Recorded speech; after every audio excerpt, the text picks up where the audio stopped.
says Little Shell Tribe will be the newest Native American group recognized in the U.S. by Jason Hanna of CNN. This happened just a few days ago. After decades of trying, a group of Native Americans will receive federal recognition for the first time.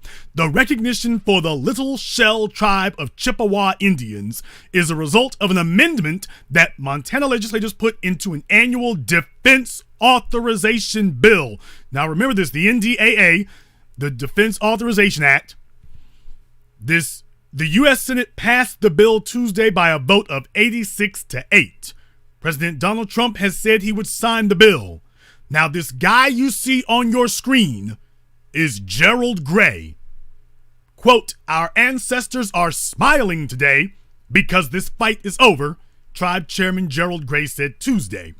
The Little Shell Tribe can now continue forward in ensuring that our future generations will thrive and that our traditions and cultural values never disappear. The Little Shell Tribe, with more than 5,000 members across Montana, has pursued federal recognition since at least the 1930s and now stands to join more than 570 other tribes as being recognized by the federal government. This means the U.S. government will buy, now I'm reading from the article, this is not Jason Black talking, this is from the CNN article. This means the U.S. government will buy and set aside 200 acres that will serve as a reservation managed by the tribe. Members will also have access to certain health benefits and other social services that other federally recognized tribes receive. The tribe has said some of its members descended from followers of Chief Little Shell of the late 1800s, the tribe argued. This is the late 1800s. When the tribe argued, in part, that he and his followers were forced off a reservation after he refused to join other tribal leaders in signing an 1892 agreement ceding territory to the United States for compensation. Senator John Tester, Democrat of Montana, had tried to get the tribe recognized every Congress since 2007. Most recently, he has received help from his fellow Montana legislators, Senators Steve Daines and Representative Greg Giaforte, both Republicans. So a Democrat senator and two Republicans joined together to ensure that this tribe, we never heard of before now, are given tangibles in the 21st century. Nobody telling them that was a long time ago. Nobody telling them, well, what do you expect us to do? Nobody telling them we're all Americans now. Nobody telling them get over it. You know, all the stuff they've been telling black folk for 200 plus years. Nobody's saying that to them. Just thought I'd point that out. You wanted to find out where your bipartisanship could come together. Your Democrats and your Republicans could both agree on this now, couldn't they? Quote, "We're at the finish line. The Little Shell Tribe has fought for more than a century to claim their rightful place as a sovereign nation, and for the last 12 years, I've been honored to work alongside them to get it done," Tester said Tuesday. Dane said Tuesday's passage of the bill made for a historic day. Quote, "For far too long, Congress kicked the can down the road and failed to federally recognize Little Shell." People is 5,000 people. Tell me what major voting bloc got that through. 5,000. It's only 5,000 of them. 5,000, that's it. While they're handing out excuses to us, and there are tens of millions of us, 5,000. Do you understand that? 5,000.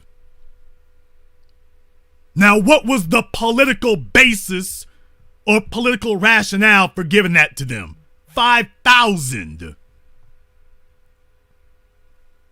5,000. I want you to understand that.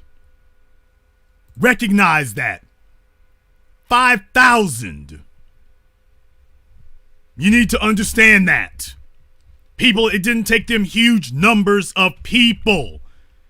It didn't take them huge numbers of people to get that done. That's the point I'm trying to get through to you. What is the basis upon which that was approved? Well, the first thing I'll tell you is take a look at the guy on your screen. Now that I've read that for you here, let's take a look at the guy on your screen here, Mr. Gerald Gray. And I'm looking at Mr. Gray here, and he is the chairman of this Native American tribe. I don't know, something about this cat looks a little off to me. Does it look a little off to you? Does it look a little off to you?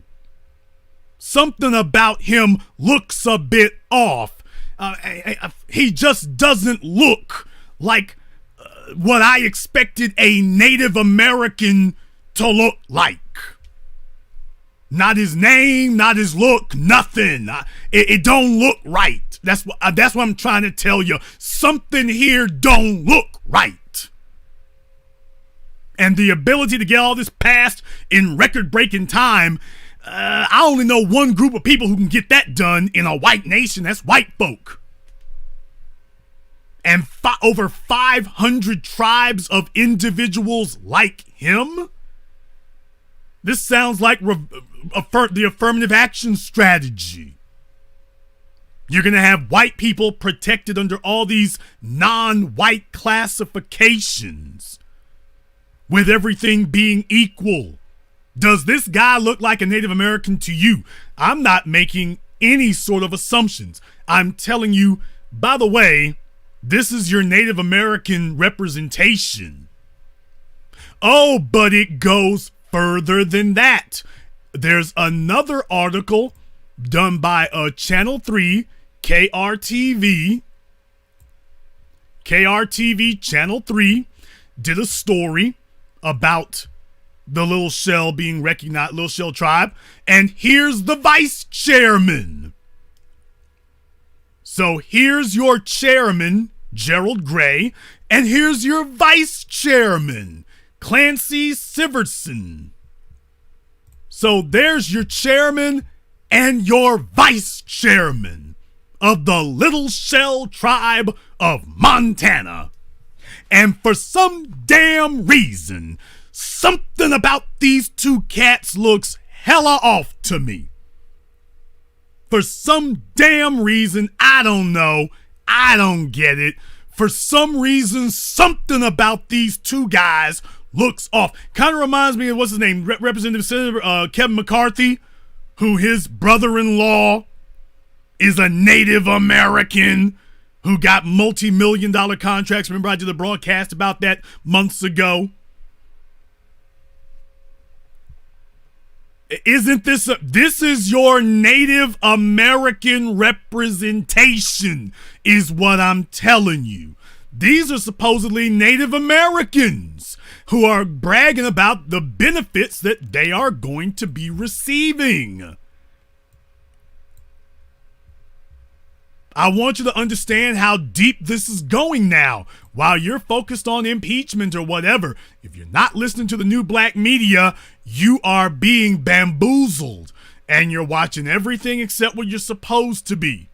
But this is your Native American representation, and right now in the 21st century, just a couple of days ago, they got federally recognized. This is the latest tribe of what some people consider to be $5 Indians, white people pretending to be Native Americans, who are now federally recognized. They're going to be given 200 acres of land purchased by you and me, black folk. Our black tax dollars are going to purchase federal land for Native Americans, while people come up to us and say, well, I didn't have anything to do with what happened to you all during slavery. Black people are the only people who can say that we have not benefited from slavery at all.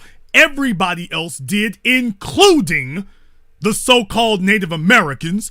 They, the ones who are not of melanated descent, that everybody else has benefited from our slavery except us. And yet for these people, nobody is telling them, well, you know, we didn't have nothing to do with it, so why should you get anything? We didn't do this to you, so why do we have to pay for it? Nobody's saying that to them. They only reserve that for us. They only reserve that argument for us. They don't say it to anybody else. This isn't 10 years ago, people. This was just a few days ago that this happened. That's what I'm trying to tell you. While you're focused on, quote, impeachment, while you're focused on LGBT and what they tell you to focus on, the black media has been monitoring this. These folks have gotten tangibles. They've gotten tangibles. They're going to get land. They're going to get grants. They are going to get other investments. They're going to get development grants. They're going to get all types of help from the federal government, even though they claim to be a separate nation. You understand that that's what it means to be an Indian reservation, correct? That means that you are claiming that you are a separate nation from the United States. And yet, they are going to get 200 acres of land and then be set up with subsidies. Now, I got to tell you right now, if you notice something, the Native Americans, the Cherokees and whatnot, the so-called civilized tribes, they went to war against black people in the last 20 years in order to make it clear that we were all divorced from the Native American tribes. They all got together and voted black people out. But you notice they're not voting these white folk out. They reserve their hatred and their rancor and their racism for us. They're not getting together and saying, if you're not one of the colored Native Americans, you can't be in. They only got together and said all the black folk got to get out, but they're not getting together and saying the whites got to get out. And the whites have no claim to it. They reserve their hatred and their venom for us. They only reserve it for us. That's what I'm trying to tell you. They only reserve it for us. And now it's been passed into law. They are now legally recognized by law. Legally recognized.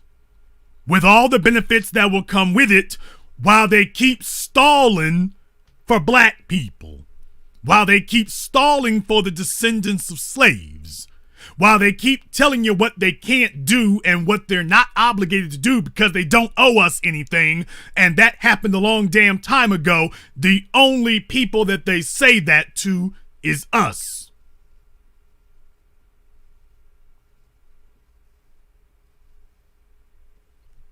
That's it. That's it.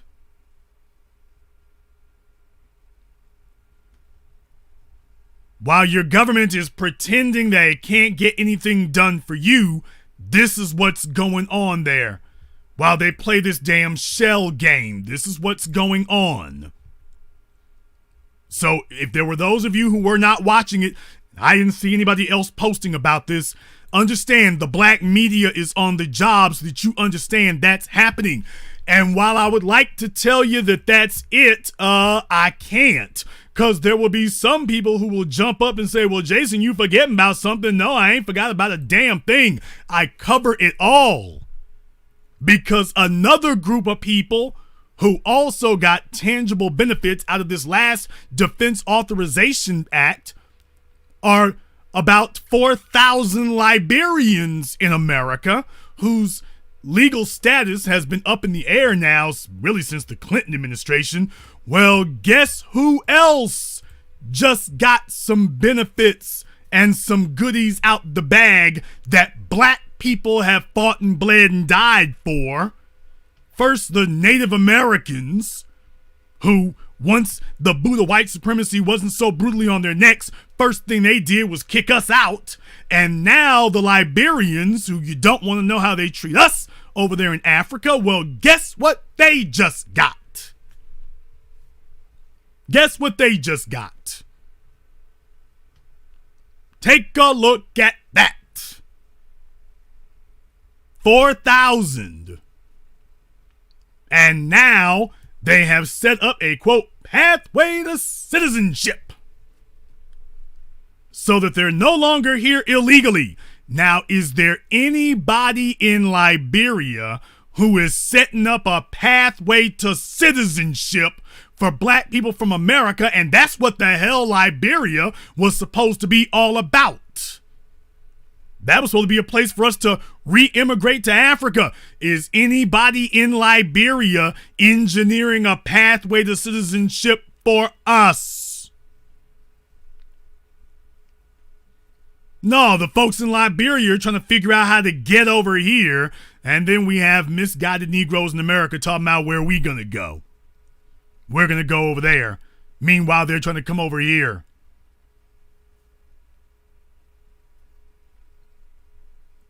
That is not true. Liberia is not giving dual citizenship to descendants of slaves. No African country is really setting up anything for that. They put all types of hoops and hurdles and difficulties in your way. You got to have native citizens to vouch for you. A ton of paperwork, years and years. I just posted a story today where Ghana, out of the thousands of black people who have applied for citizenship in Ghana, they just a few days ago allowed citizenship to 126. 126. Nobody is trying to set up a pathway to a damn thing for us. Nobody. Nobody. I just posted the article today. After years and years and thousands of black people asking, they've allowed 126 black people from the diaspora into citizenship in Ghana. Good luck getting any more. Good luck. Good luck. They come here and we were pursuing benefits for us, and we weren't trying to leave other people out, but other people pursue benefits for themselves. Other people are trying to pursue benefits for themselves and using what happened to us as their justification.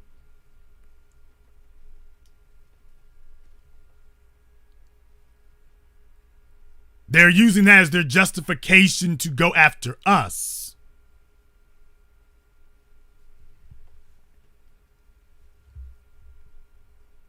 This is what's going on.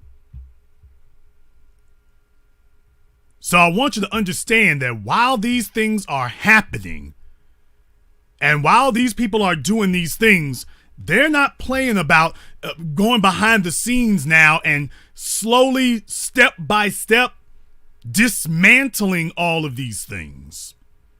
They are dismantling all of this where we're concerned.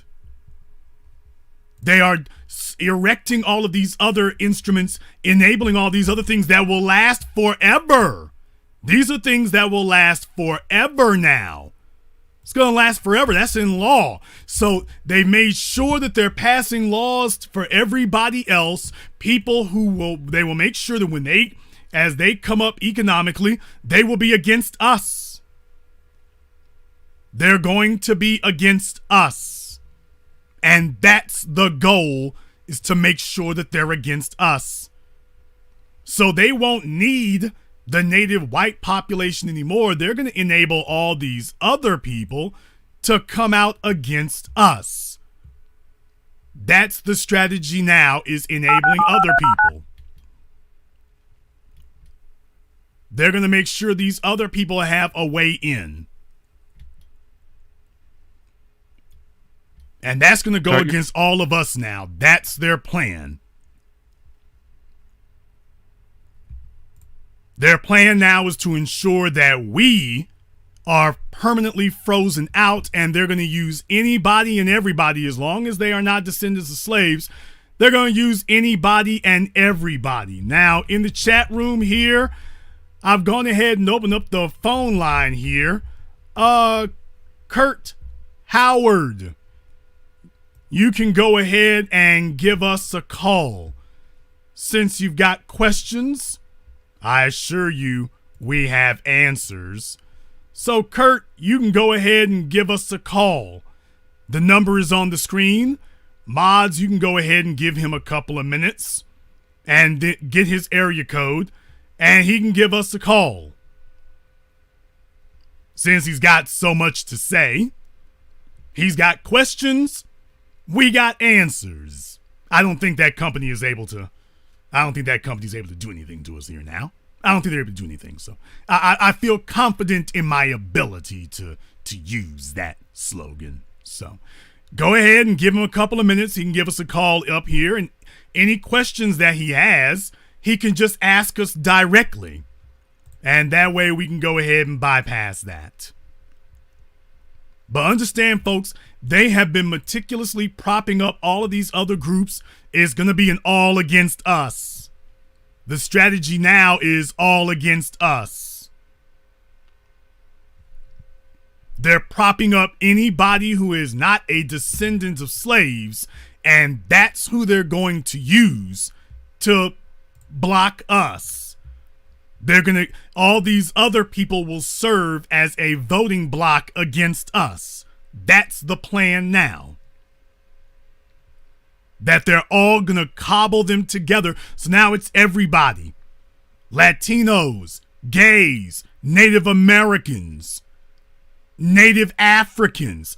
So long as they are groups that do not identify with the real problem, the real threat, the descendants of slaves in America, that's it.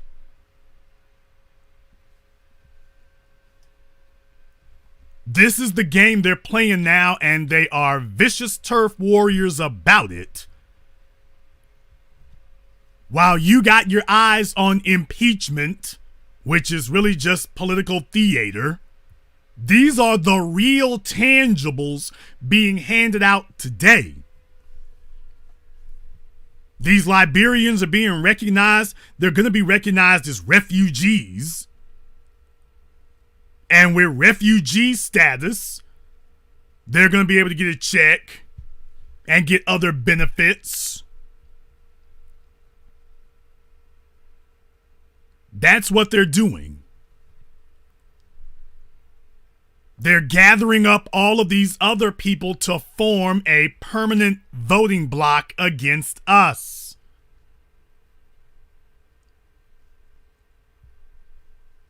That's it. Now, we went ahead and we asked Kurt to go ahead and give us a call here.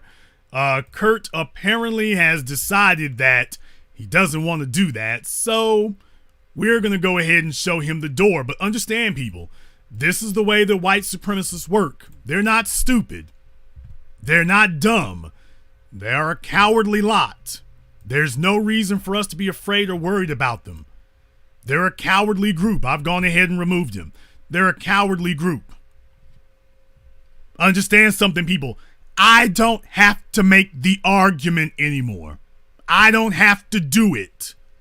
I can show you the laws that the government is passing. You don't have to argue against me. You got to argue against their laws now. You have to argue against their actions now, not against me.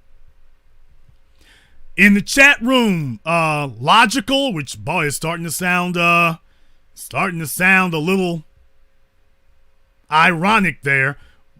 Mods, go ahead and have Logical give us a call. Don't ask questions in the chat room. The telephone lines are open. If you want to ask a question, you can go ahead and call. But Logical has asked us a question here. Why don't we go ahead and get him to call us up, and then he can ask all he wants to.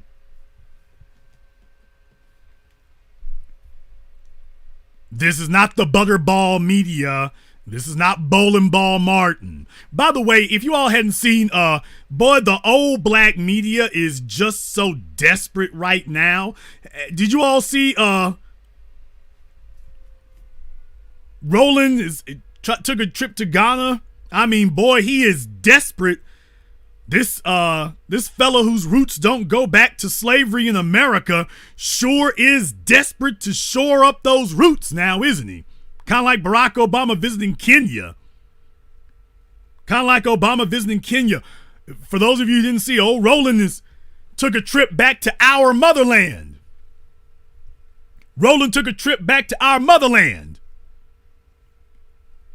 Boy, he was, he dusted off that bedsheet dashiki, and oh boy, he's took his cell phone camera. He's gone, all the stuff that he wasn't doing during the Obama administration. All of a sudden now, he's trying to make up for it. All of a sudden, but he's trying to fabricate some black credentials that he ain't had all this time. So old Swollen Martin is working hard to cobble together some black credentials. This is what's happened today. The people who don't actually have a leg to stand on, all of a sudden they trying to get it. So he has gone beyond just trying to hijack our talking points. Now he's just gone to, well, don't worry, I can be a descendant of slaves too. I can be a descendant of slaves too.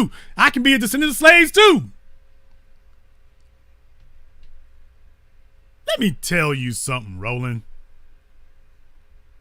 You can no more claim descendant of slave ship than Rachel Dolezal. When you were sitting in front of Richard Spencer, you confessed where you really stand. You're not going to be able to switch teams at this point. You already confessed where you really stand. That's it.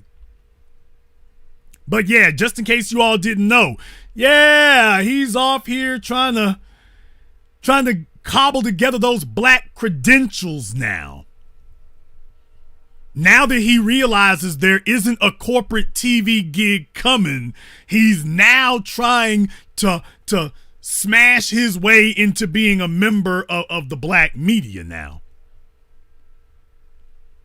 It's been very amusing to watch. It's been very fun to see. To watch him flail around like a big bloated fish. It's been very entertaining. But yeah, for those of you who haven't watched, you can go to his YouTube channel. Somebody needs to look. I mean, their viewership is so damn low. Somebody needs to go peek in. But yeah, don't believe me. Go see it for yourselves. It's right there on his YouTube channel, boy. I'm going back to the motherland. I brought my camera with me, so let me get this straight. You big jiggly fraud. You couldn't figure out a way to waddle your ass down to Charlottesville. You're broadcasting out of D.C. You couldn't figure out a way to go 2 hours down the road to Charlottesville with a camera when the white supremacists were on the march. You couldn't figure out a way to get your ass 1 hour up the road to Baltimore with a camera back when it would have mattered.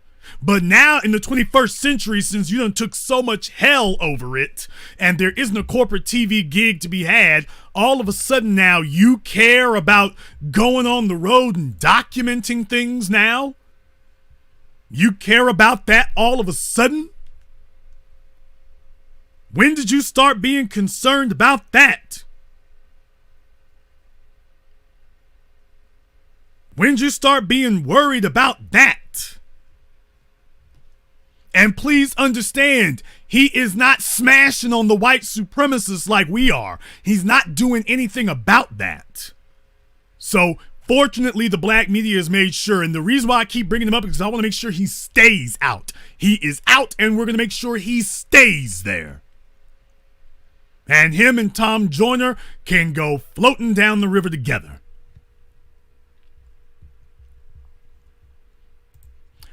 We're going to go ahead and open up the telephone lines here now. The number is 646-787-1933. That's 646-787-1933. Your personal access code to the blackest radio program in existence, the only one of its kind on planet Earth today. We are the black media. You are welcome to join us. Let me get caller from 717. You're on live with the Black Channel. It's me. It's Logical. Can you hear me? Yes. Where are you calling from? Pennsylvania. Logical from Pennsylvania. And you wanted to ask me something. Yes. Why don't you support Bernie Sanders? Why should I support Bernie Sanders? Explain that to me first. What's he doing for us? What is he doing for the descendants of slaves in America? Well, for descendants of slaves only, he's not doing anything. Like, just for you guys. I'm Dominican. I'm like okay, Spanish, that explains everything. But go right ahead. Why is that? But go right ahead. Okay, so pretty much he's the best choice you have right now. I know he's not the ideal choice, but he's giving free health care, and that's going to help a lot of black people, especially black women. No, it's not. He's giving college. No, it's not. No, it's not. Does. No, it's not. No. You support Bernie Sanders because you're supporting Bernie Sanders because he's going to do things that help you directly, not indirectly. So, of course, you support him, and that's why you keep saying, well, why come you all don't support Bernie Sanders? Because you understand you're not one of us. What he's doing will support you, and it will give direct help to you. So you want to know why we won't help him to directly help you is what you want to know. No. But you said from the beginning, he's not offering us anything. That's why we don't support him. I think you guys approach, and when I mean you guys, I'm talking about descendants of slaves. It's that you think you can change the system by yourself. Or when I'm saying you need allies. Martin Luther King didn't do the civil rights movement by just with black people. If you see the videos, there was white people there was Asians, there were Hispanic. You guys can't do this. And how that took, first of all, none of them were necessary. We didn't get any of our gains because you had Latinos, sir. That they were statistically irrelevant. Yes, they were present, but they weren't a swing vote that caused anything to happen. Show me a single election before 1998 that the Latinos had any significant impact on. Show me a single bill or a single law that Latinos, Asians, Native Americans had a single significant impact on. Name one. Just one. I just told you, the civil rights movement. No, I said a law. No. I said a law. Show me a single law that their activity or involvement was essential in getting passed. Name a single one. For everybody, just for the descendants of slaves, just to be clear. I asked a question. You mean for everybody? No, I asked a question. But do you mean a law? Before 1998, name a single significant law that any non-black people were essential in getting passed. Name a single one. Well, I don't know. Okay, thank you. Okay, thank you. The answer is none. So you can sit here and talk about there was one. You can talk about Cesar Chavez or whatever. You can talk about that all you want to, but the bottom line is black people alone got these things accomplished, and all of these other non-black groups decades later attempted to come in and say that, well, there was one Latino at the march, so he covers all of us. There was one Latino who marched with Dr. King, so he covers all the rest of us who were saying we don't want nothing to do with black folk. You're not going to play that game. It's not going to happen. Malcolm X wasn't full black, right? You know that, right? Okay. He was blacker than you. So you say Malcolm X doesn't matter. Yeah, it does matter. Yes, it does. If we're talking about reparation, I agree with you. Malcolm was a rider for his people. He didn't come up decades later once we did all the heavy lifting and then try to figure out if he could steal something for himself. Malcolm was a rider for his people. But who did accomplish more, Malcolm X or Martin Luther King? Who do you think accomplished more? As far as I'm concerned, Malcolm, but only by a hair. But this isn't about what Malcolm or Martin did. This is about what did the non-black people do to get any laws passed that benefited everyone else, because black people are the sole solitary force that got all of these laws passed that benefited all these other people. Where were the rest of you all this time? Well, you gotta understand, like, here you go explaining. To answer your question, I don't have an answer. Well, you see what happened was. Well, you see what happened was. Is that you got black people in general don't have the political power and all the numbers to change anything. You need allies. Every single nation needs allies. Even the United States. No, sir, that is not what happened. That is not what happened. Like I say, this is that type of splaining from non-black people. This is that splaining from non-black people that doesn't matter. The reason that the laws in the United States got changed was a combination of two things. J. Edgar Hoover confirmed this. Dr. King confirmed this. LBJ confirmed this. Black people marching and demanding, and black people lighting stuff up and busting off shots and lighting cities up and saying that, by the way, if we don't get what we are due, we shut the whole town down. White people were there. White people were even where? Bernie Sanders signed himself to a black woman, and he got arrested. He was fighting the fight. There's actually a footage of him being chained to a black woman fighting with black people. He wasn't just black people. And where does Bernie Sanders? Okay, now where? After you said that, Bernie Sanders Bernie Sanders marched with Dr. King. And where does Bernie Sanders stand on Martin Luther King's demand for reparations? No, he's wait. Not for no. Okay, thank you. So what you really mean to say is that all that photo opping from the 60s is a bunch of crap, and you brought it up because you thought it'd be a shield, but in reality, yeah, he marched with Dr. King and has been fighting everything Dr. King was working for. He didn't just march. He got arrested. Okay, and he got arrested and then went to work to undo Dr. King's work.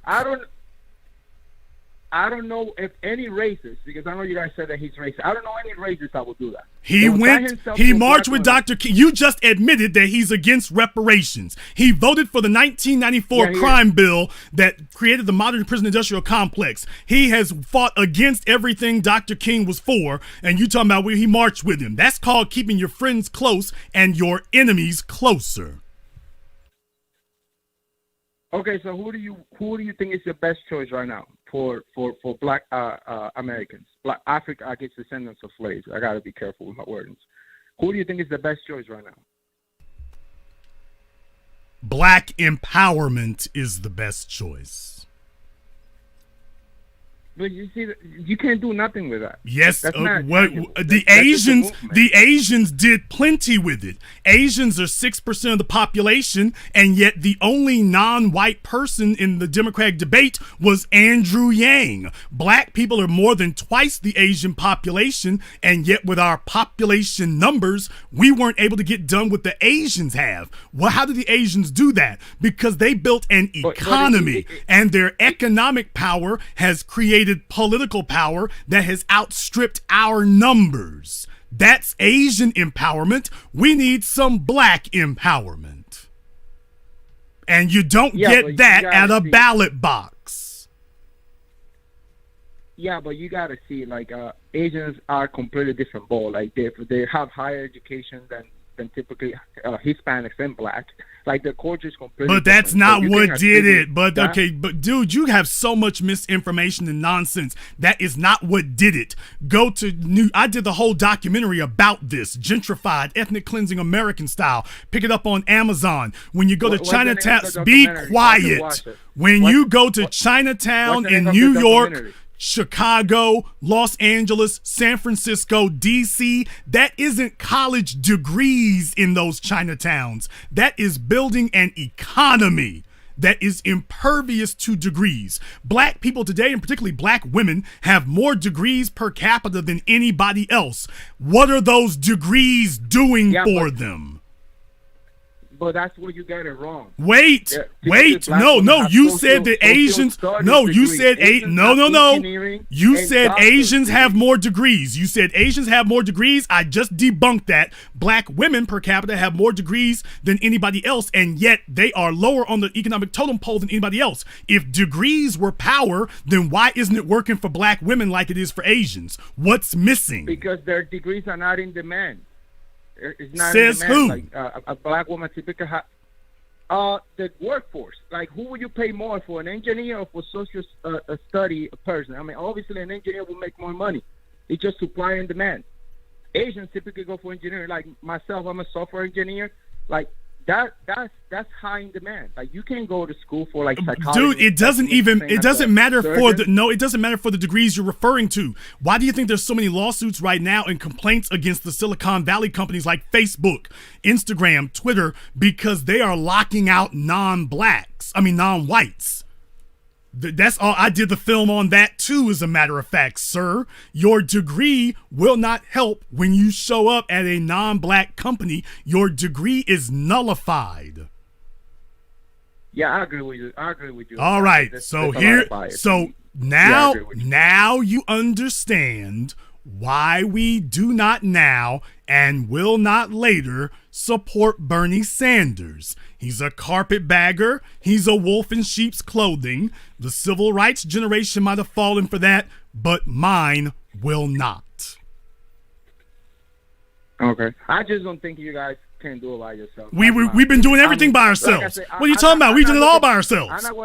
We did all this by ourselves. I'm in favor of reparations. No. Your very presence in the United States is proof of what black people have done by ourselves. We didn't have any help. Let's just say for whatever reason. We didn't have any help.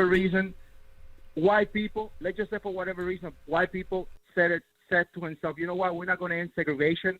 We're not going to end. They already did that. They already did that. But you can't. Like I give you an example for my country, the Dominican Republic. We went to war with Spain, right? We went to war with them and we defeated them. So militarily we could compete. You guys didn't have that. Question. When did the Dominican Republic go to war against Spain? Spain. After Haiti, we declared war on Haiti and Spain. What year? I don't know. I don't remember the exact year. Okay. Do you think that the Dominican Republic could win a war against Spain today? You gotta understand. Okay, sir. Simple question. Do you believe that the Dominican Republic could win a war against Spain today? No, they couldn't. And they couldn't back then. You got to understand. No. You didn't. No, sir. You didn't win the war. You know why? We did win the war. Sir, you did not win the war. You know how I know? Somebody in the chat room beat me to it. You know how I know you didn't win the war? Why? What language do you speak natively? Why would they? What is your native language? Oh, Spanish. You mean No. You mean that after you quote won the war, you speak the language of the people who supposedly didn't dominate you. Yeah, you're right on that. You're right. Okay, yeah. What is the predominant religion of the Dominican Republic? Catholic. Okay, did Catholicism originate in the Dominican Republic or Haiti? It's Christianity. Oh, so you mean Italy. Okay, so basically you are colonized without the presence of the colonizer. He doesn't even have to stand on your neck. You've been intellectually and mentally colonized. Generations and over a century and a half later, Spain still colonizes and dominates the Dominican Republic. It's not the same. And I'm going to tell you why. Because it is the same. You are born here, and I notice how, even though you're an American, you get a lot of rights for granted, and people treat you like a second-class citizen. I'm Dominican. I go to the Dominican Republic, and I get treated like a first-class citizen. Like, Even though we lost the war in the sense that you mean, but I don't feel discrimination there. Sir, if you Right? can't I feel like can't stop white supremacy, and white supremacy runs the yard in the Dominican Republic, until you can deal with that, you lost the war. You just didn't know it. Yeah, that's why supremacists there. Okay. No. Not only are there white supremacists there, they run the yard. They may be an ethnic minority technically, but they run the yard, and most DRs have assimilated into the mindset of white supremacists. They have assimilated. So in reality, Spain, some do. most do. I'm not gonna get into Sammy Sosa, but most I do. don't know about most. Most. The fact that you speak their language and hold their religion and talk about them and us when speaking to me, yeah, buddy, they won the war. You just don't know it yet. But you're missing the point. The point is African Americans don't have the military power to challenge white people. Martin Luther King understood that. That's what Malcolm X didn't understand. Martin Luther King even said it himself. We don't have the military might. We have to have them, make them feel bad for what they do so they can change. And that's what he did. And that's why he ended that. Sir, we had a bunch of riots. We had a bunch of riots that stopped that. What you're saying is historically inaccurate. They could have just say no and declare war on you guys. No, actually, no, sir. That was not an option. You know what? Send all of them out. That was not an option. What? The Vietnam War proved that that's not true. The Korean War proved that that's not true. The American Revolution proved that that's not true. Stop. The Haitian Revolution proved that that's not true. So simply saying that somebody is militarily superior, as you already pointed out, that doesn't preclude that they're going to be able to beat people. You don't understand how the Haitian Revolution worked. You don't understand. Sir, if you think Haitian Revolution was just black people, you don't understand. Your revolution, there's white people. Sir, the Haitian Revolution was black people. Black folk did all the heavy lifting. That's my country, man. That's my country. I should have went to school for that. You're wrong. You're on the other side of the island from it. There was mulattoes. There was white people. Sir, and there was black people. Dude, did you really just invoke the mulattoes? Did you really just invoke the mulattoes? Yeah. Brothers and sisters, after the program, you can go to YouTube and look up a speech by Dr. John Henry Clark talking about Christoph and the mulattoes and the Dominican Republic. I'll let you all go watch that video for yourselves. Go to YouTube, look up Dr. John Henry Clark discussing about the mulattoes and Christoph and what happened, the difference between what happened in Haiti and what ultimately happened in the Dominican Republic, and about the mulattoes' role in it. That can go a lot quicker than I can go into it. Have your audience look Duarte Sanchez Mella, the founding father that started the revolution, and let's actually tell them to actually check a picture of Duarte to see if he looks black. He was actually the one that started the war. Have them look for Duarte. He's in the coin, every single coin, a peso in the Dominican Republic. He's actually his face is there. Try to check it out to see if he's a black guy. He wasn't a black guy. He was actually a white guy. If you Google Haiti and mulattoes, it all goes downhill from there. It literally all goes downhill from there. Now, here in America, are you a white Latino? I am Latino, yeah. Okay, so I would consider myself a black Hispanic. You would consider yourself black Hispanic. Why? Because I used to say I'm black until I got corrected many times. So I just say I'm Hispanic now. So okay. To kind of like, Well, to kind of differentiate myself.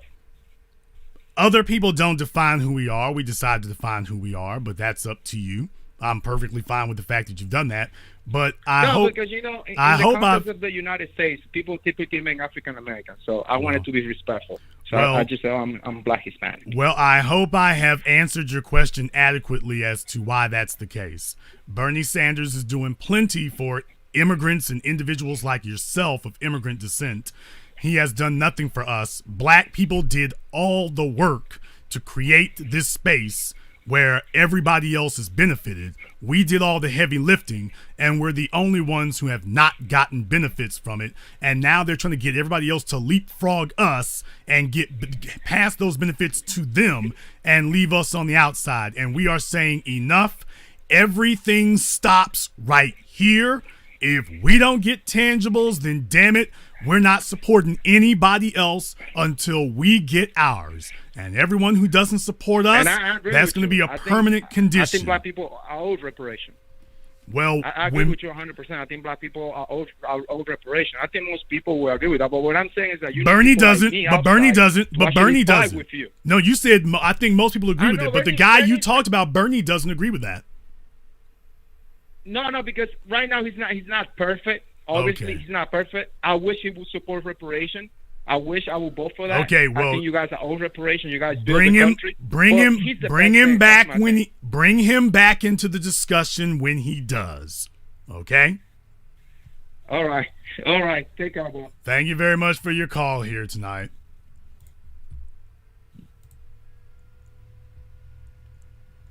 And brothers and sisters from around the world, if anybody asks you why you don't support Bernie Sanders, now you know exactly how to refute that. It is very important that you know how, because it doesn't matter if you understand it. Remember, there are young black college kids who are in school with whites and Latinos and Asians, and these people are convincing your young people. They're in classrooms convincing college kids that of the talking points that he just gave. And if these kids don't know all this stuff like I did, then those talking points, they'll say, well, I don't know. Well, I mean, there is Dominican Republic. Oh, well, he marched with Dr. King. Okay, I guess he ain't bad. Maybe he's just misguided. No. So it's important for all of us to know what these talking points are and how to refute them so we can keep everybody else on code. This isn't about whether you know. This is about making sure everybody else is on code. Everybody does not know. So we got to make sure everybody else is on code. And now with that exchange, you all know what to say and how to keep everybody else on code. Don't say something stupid like, well, Jason, you should hang up on your kids in college, kids in the ghetto, kids at public elementary schools, middle schools, high schools, on Facebook, Instagram. They are being miseducated, misinformed, and propagandized all over the place. You need to know this so that when you meet someone who's a young, impressionable mind who is being intellectually assaulted by all of these falsehoods and these lies, so that you have the intellectual firepower to be able to stop it. It's not enough that I know. You need to know some of the crap that's being circulated out there, so that you can stop them. Don't just depend on me. Yes, I'm the black media, but the purpose of a media is to properly inform the population so that the population can disseminate it far and wide and make sure everybody comes into contact with this. So now you know how to confront the why don't you vote for Bernie Sanders? Well, I'm a minority like you. Well, you need help. We don't need no damn help. Everything that got done was done by us. We don't need any help. We haven't gotten any help. We don't have any friends.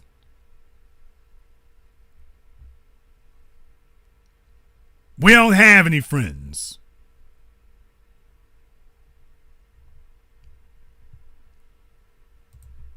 We're going to go ahead and take another call here. Let me get caller from 323. Oh, my God. You're on live with the Black Channel. Hey, good afternoon, Jason Black. Where are you calling from? Good afternoon, Mr. Black. I don't know. I'm calling from Los Angeles, California, sir. California. What's your name, brother? Yes, sir. My name is Brother Elijah, sir. Brother Elijah, what's on your mind? Yes, sir. I listened to you, Professor Black Truth, and Tariq Nasheed religiously, and after learning the wisdom you're dropping, if I don't articulate it right, please correct me. I'm just trying to ask this question.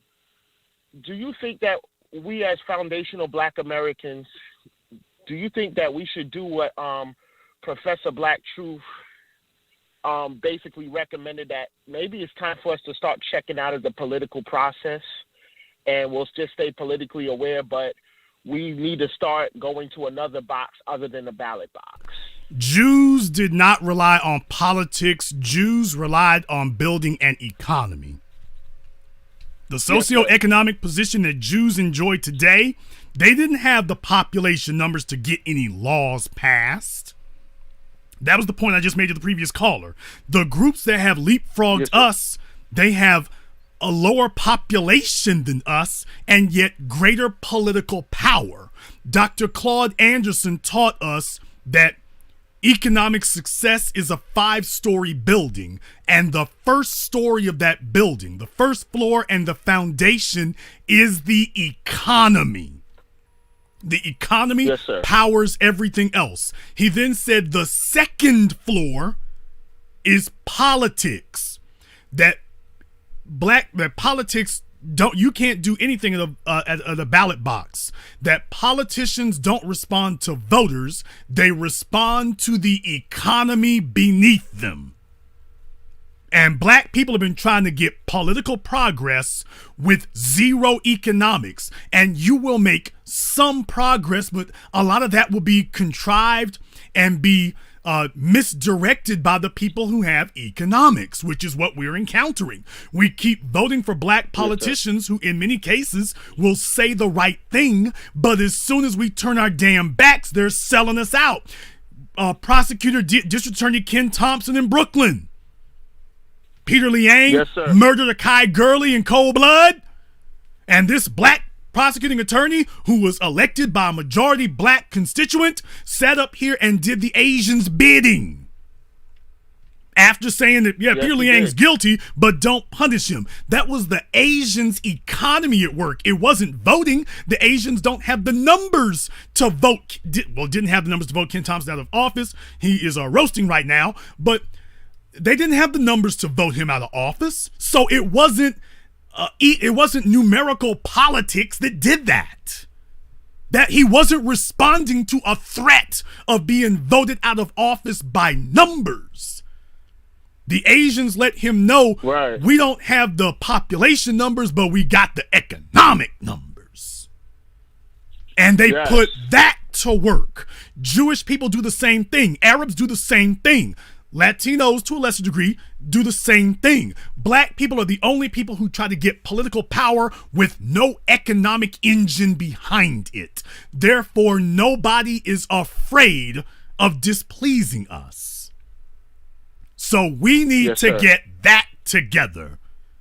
The turkey leg hut and all these other people, that's what we need to be focusing on. We need to be focusing on building an economy, guarding it jealously and vociferously.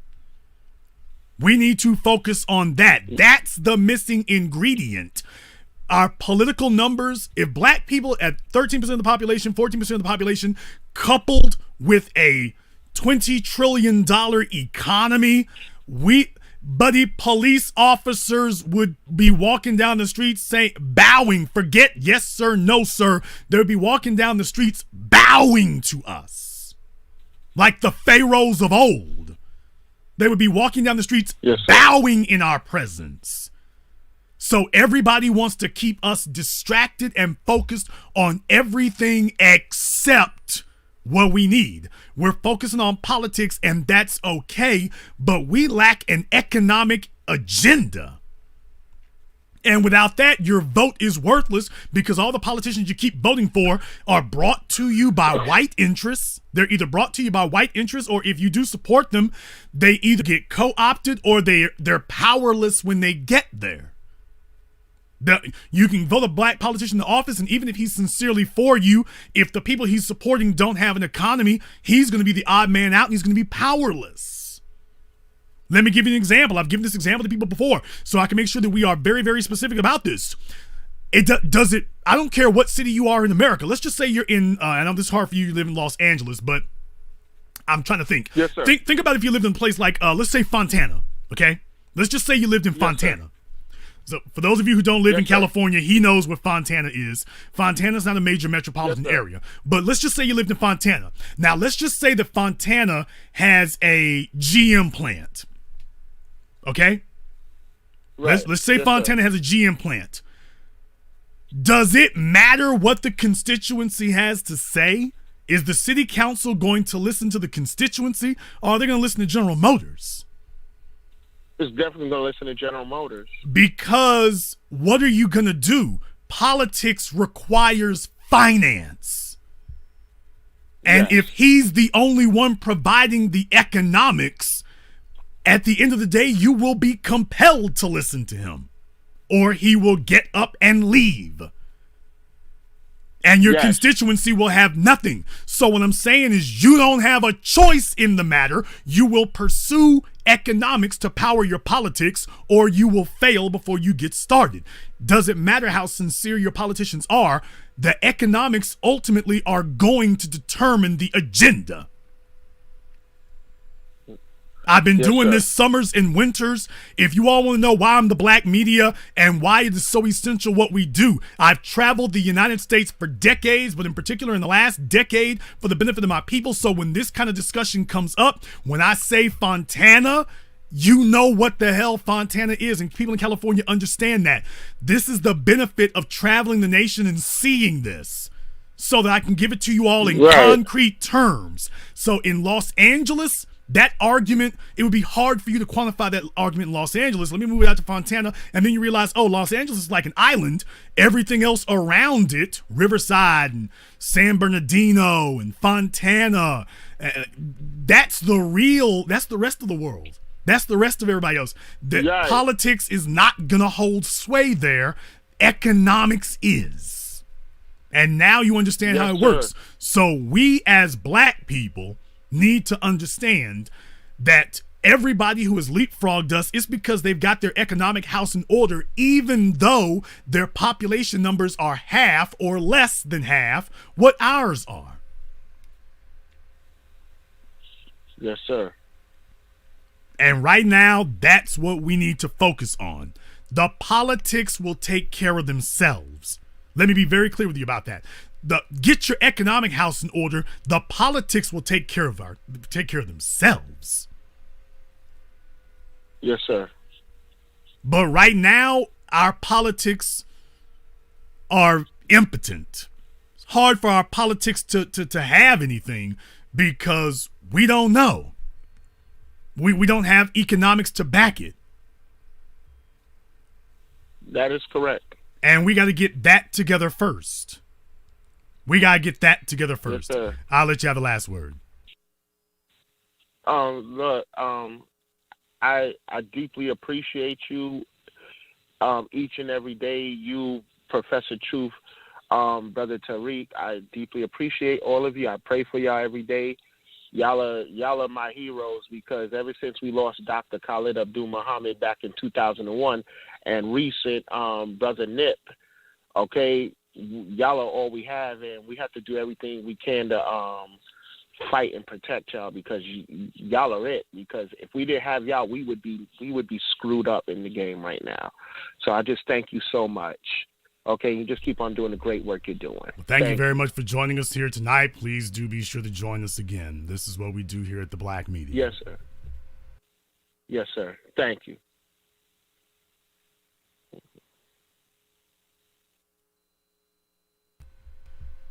This is the Black Channel. Welcome to the haven of intelligent black thought. You have to understand, folks, that around the country and around the world, we have had a situation where we haven't really understood exactly what we're dealing with. We've been trying to exercise this sclerotic way of dealing with things, and that's not the way it happens. That's not the way it happens. You can't create an economy out of thin air, but you're not going to get anything done unless you have that together. You are going to have to get your economic house in order. Otherwise, there is no deterrent, and there isn't anything that actually powers your ability to affect politics. And we've let other people fool us into believing that politics without an economic base is somehow viable, and that's just wrong. Politics without an economic base is science fiction. Caller from 347, you're on live with the Black Channel. Hey, Jace. Thanks for taking my call. What's your name? Where you calling from? Oh, this is John from New York City, Brooklyn, to be exact. John from Brooklyn, what's on your mind, brother? Yeah, I need to ask you a question. How do you deal with intellectually negligent people? Because understand this, I don't believe in evolution, but I do believe in natural selection. So when dealing with people, sometimes I feel like, trying to explain the Black experience, but sometimes through some people's mind that it doesn't go through, and sometimes I feel like helping them, and then other moments it's it's not even worth it sometimes. So I wanted your input on it, how should I deal with individuals like that? Okay, what you have to understand here, because here's the reason why I shut up people who tell me to hang up the phone on people and whatnot, because these are not people who educate anybody. So I'm not here to entertain the company of individuals who can't really build anything. That includes intellects. Dr. Francis Cress Welsing said that one of the chief results of white supremacy is that it tends to infantilize people. Neely Fuller has talked about that. The white supremacy turns you into children. It infantilizes people. And so you have to understand a large part of our population is dealing with white supremacy and the world from an infantilized position, a childlike position. White folk take care of all the heavy lifting and the adult stuff, and we're just the labor. But we let white folk do the really heavy lifting of deciding where the society goes and who gets what. And we just stick with the little stuff. We wait for them to tell us what to do and when to do it. And so we have to divorce ourselves from that. Okay, what do you need first and foremost? First and foremost, remember what I've told you, as Black men, our priority is to be the smartest people in the room. So when people come and hit you up about, the mulattoes during the Haitian Revolution and the Dominican Uprising, then you can say, but dude, we already know the history of the mulattoes in Haiti and the Dominican Republic. We already know them. So when that happens, when you are properly educated on this, now you're able to lead. You're able to fix people's miseducation. You're able to correct fallacies so that you can separate out the person who doesn't know from the person who is against you. A person who doesn't know, they're going to say what they don't know first, and as soon as they run into what they don't know, then they're going to start listening. Now, if you're dealing with somebody who is just sticking to their guns on this, not that he doesn't know, it's that he doesn't want to go along. But your job is to become the smartest person in the room. As a Black man, your job is to be a leader. You must be, as I've always taught you all, you have to be the social leader, the financial leader, and the intellectual leader. We need to have 20 million Dr. John Henry Clarks in this country. We have to need 20 million of them so that when people come in and try to tell us who we need to vote for and whatnot, you are able to tell them from the perspective of our history and what is in our best interest, what we need to do. Stop trying to be a Jason Black follower and be a leader in your own right. But that's going to take work. You can't get that sitting on Twitter and Facebook and banging away on your cell phone. You're going to have to start reading things. You're going to have to start learning. Start with Dr. John Henry Clark, all his work. Chancellor Williams. Start there. Neely Fuller. Dr. Claude Anderson. There's a wealth of it out there.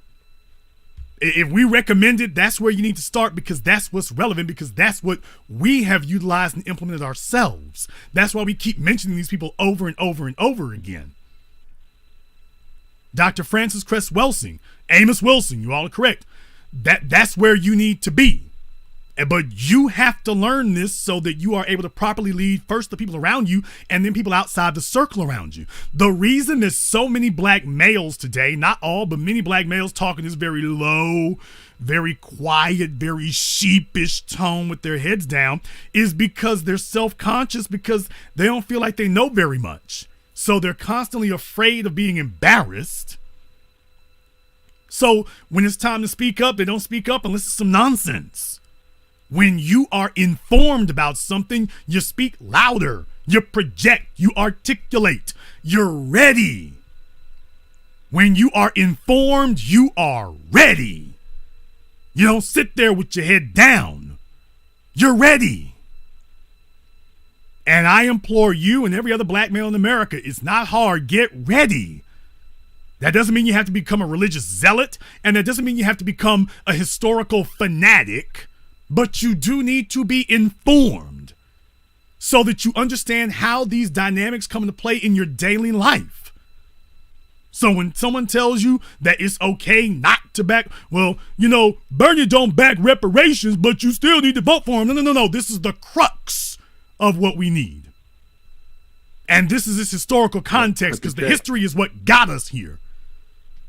And then everybody else around you is going to be like, you know what? That makes sense. That's why my life is where it is. What you're saying is what I identify with, because I see how it fits like a puzzle piece into my life. Brother, when you do that, you don't have to induct people anymore. It inducts itself. The emergence of the black media and our overthrowing of the dead black media, that's proof positive. I'll let you have the last word. All right. Thanks for taking my call, Jason. Remember, black first. Black first, brother. Thank you very much for giving us a call here tonight. As black men, you want to be the smartest person in the room, because other people will be looking to you for guidance. Other people are going to be looking to you for direction, even if you don't consider yourself to be a leader. Let me go ahead and get into biology right quick. Brothers, I know a lot of you have been ill-served because you were raised by single mothers and you didn't have a father in your life and whatnot. I understand that. 75% of our black boys there are raised by single mammies. I get it, but you got to understand something. Regardless of that condition, people still look to you for leadership. Here's the unfair thing about it. They're looking to me to be a leader even if I ain't ready. Yes, by virtue of the very fact that you are a black male, people are looking to you for leadership. Your women and your children are looking to you for leadership. It's biological. It's biological. They're looking to you for leadership. And you need to understand that. So don't sell yourself short. They're looking to you for leadership.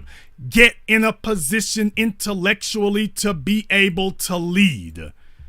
Get in a position intellectually to be able to lead them. They are already looking for your leadership. Let me get caller from 843. You're on live with the Black Channel. TBA, this Tobias. Tobias, what's on your mind, brother? Man, couple of things. First, I'll take a couple of things. First, I know people you talk Tom Joyner, and the one thing that I've been trying to figure out is my greatest disappointment with him was, who is the great next radio personality he created? Because I know Casey Kasem built up Ryan Seacrest, and I just figured, I was like, okay, yeah, he made his money, all that stuff. But the dude's 70 years old. Who is the next Tom Joyner? Who is that guy that he built up? And I can't find that guy. No, it's like Tyler Perry. They were here to get fed themselves. They weren't helping anybody else. Another thing, I was thinking about Tom Joyner earlier today. So Tom Joyner broadcast out of Dallas, Texas. Was Tom Joyner beating the drum and riding the rails and demanding a life sentence for Amber Geiger? Oh, I'm sorry. I wasn't supposed to say that. Oh. Tom Joyner broadcast out of Dallas, Texas. Was Tom Joyner riding the rails and demanding a life sentence for Amber Geiger for murdering Botham Jean right there in his damn city? Was he a never-ending flamethrower every time his microphone cranked up? Was he breathing fire about Amber Geiger when he turned on the microphone? And yet claiming he was broadcasting in black people's interests? I'm asking a simple question to everybody tonight. Everybody. By the way. So no, Tom was just one of these old civil rights niggas. And if you all want to know why I've worked so hard to remove them from the playing field, it's because they were only out for themselves. So yeah, Tom, we took your block, we ran you up out the yard, and now you can go on all the cruises you want to, which is the only thing you have left to give. And you can go pretend to the rest of the folk who still bow down to you, that old, decrepit, failed generation, y'all go off on the damn cruise ship. If I could put you all on the Titanic, I would, and send your asses, just push it off and let you go float wherever. And you let us take up the work that you were never qualified and never willing to do of building a vibrant black society. I'll let you have the last word, Tobias. Oh, I'll say this also. All these black folks here who's like jumping up and down because Trump got impeached. He's not getting out of office, people.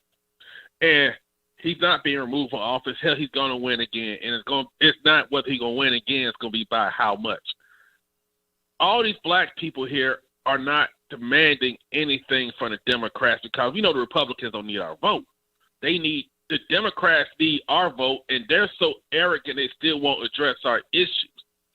And I ask people this: what makes Trump what makes him worse than Obama? Better than Obama? I'm sorry, worse than Obama? Because Obama didn't address black people. He crapped on black people. He cut all these benefit government programs like Trump is.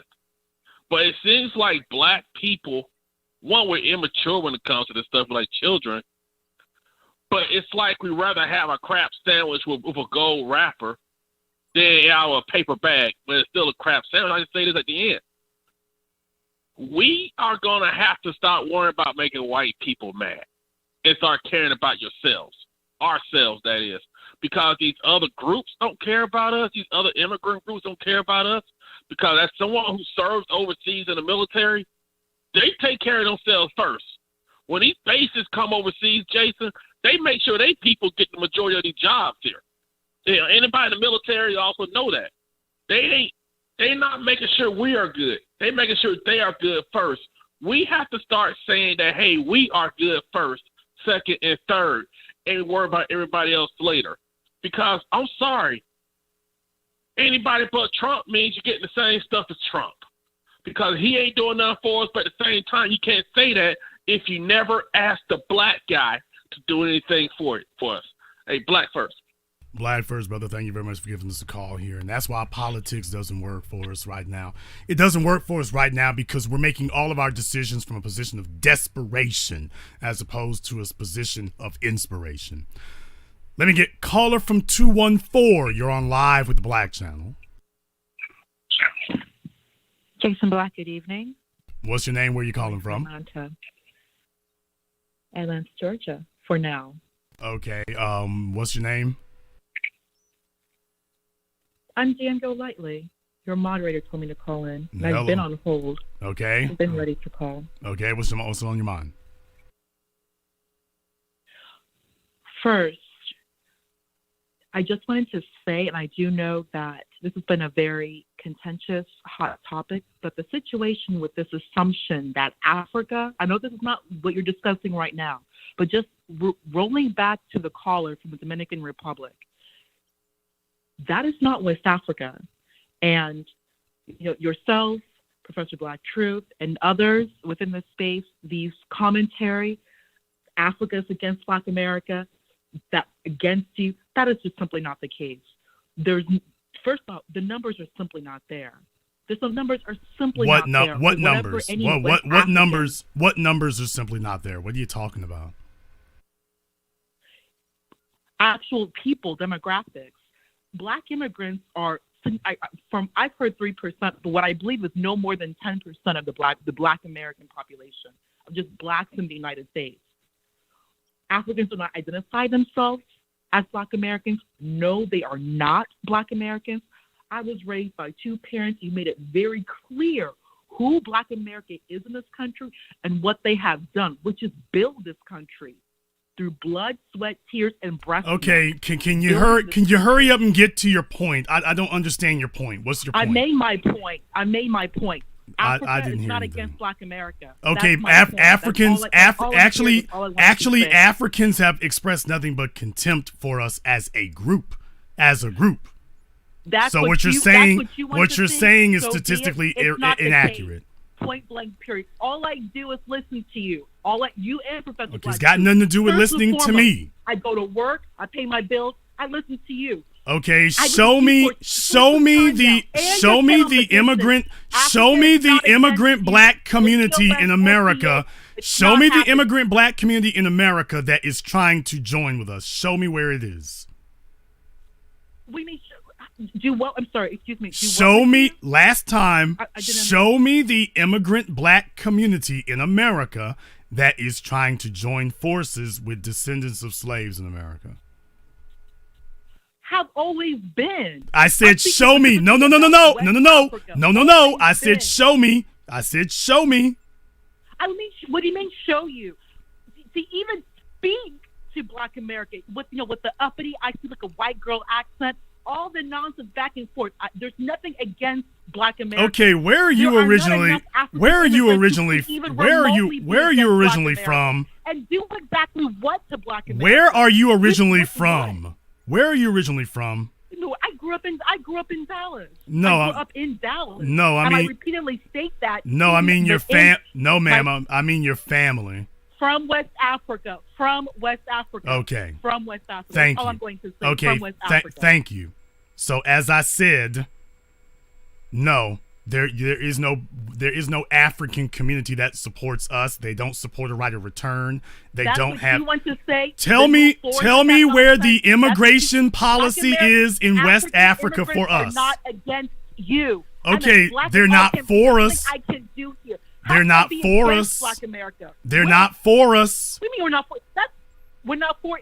Please, know what? Will you please provide the evidence where African immigrants? I already did that. The white daddy worship in Africa is outrageous.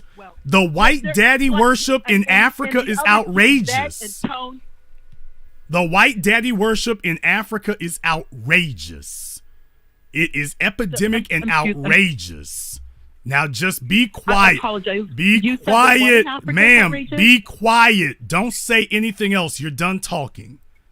The white daddy worship in Africa is endemic and outrageous. Skin bleaching as a cultural norm is epidemic and outrageous.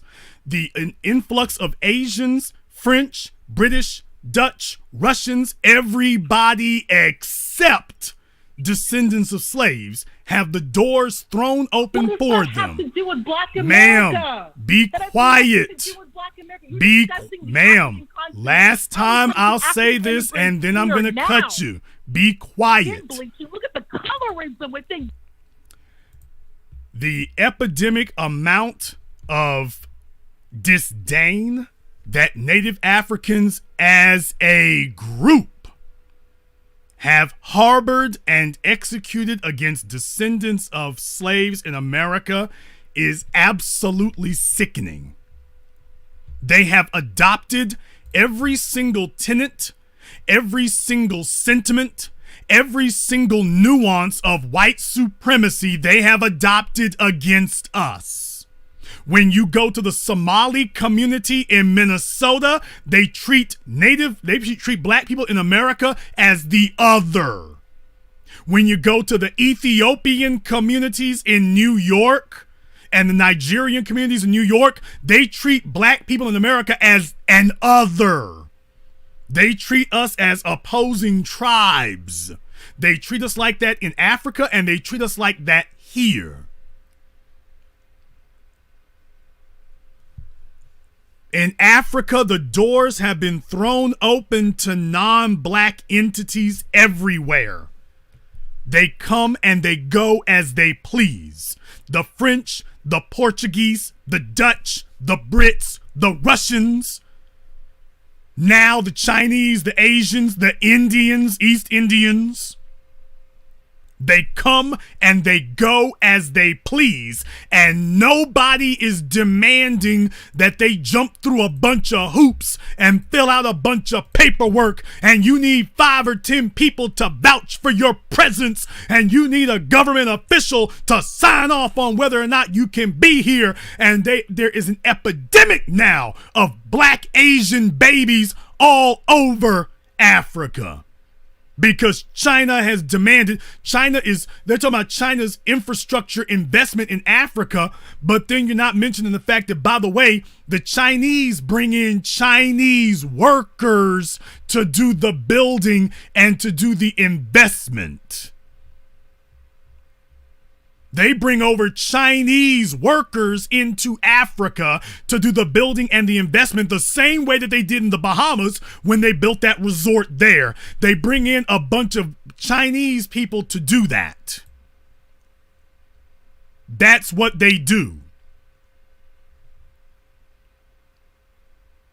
It's epidemic.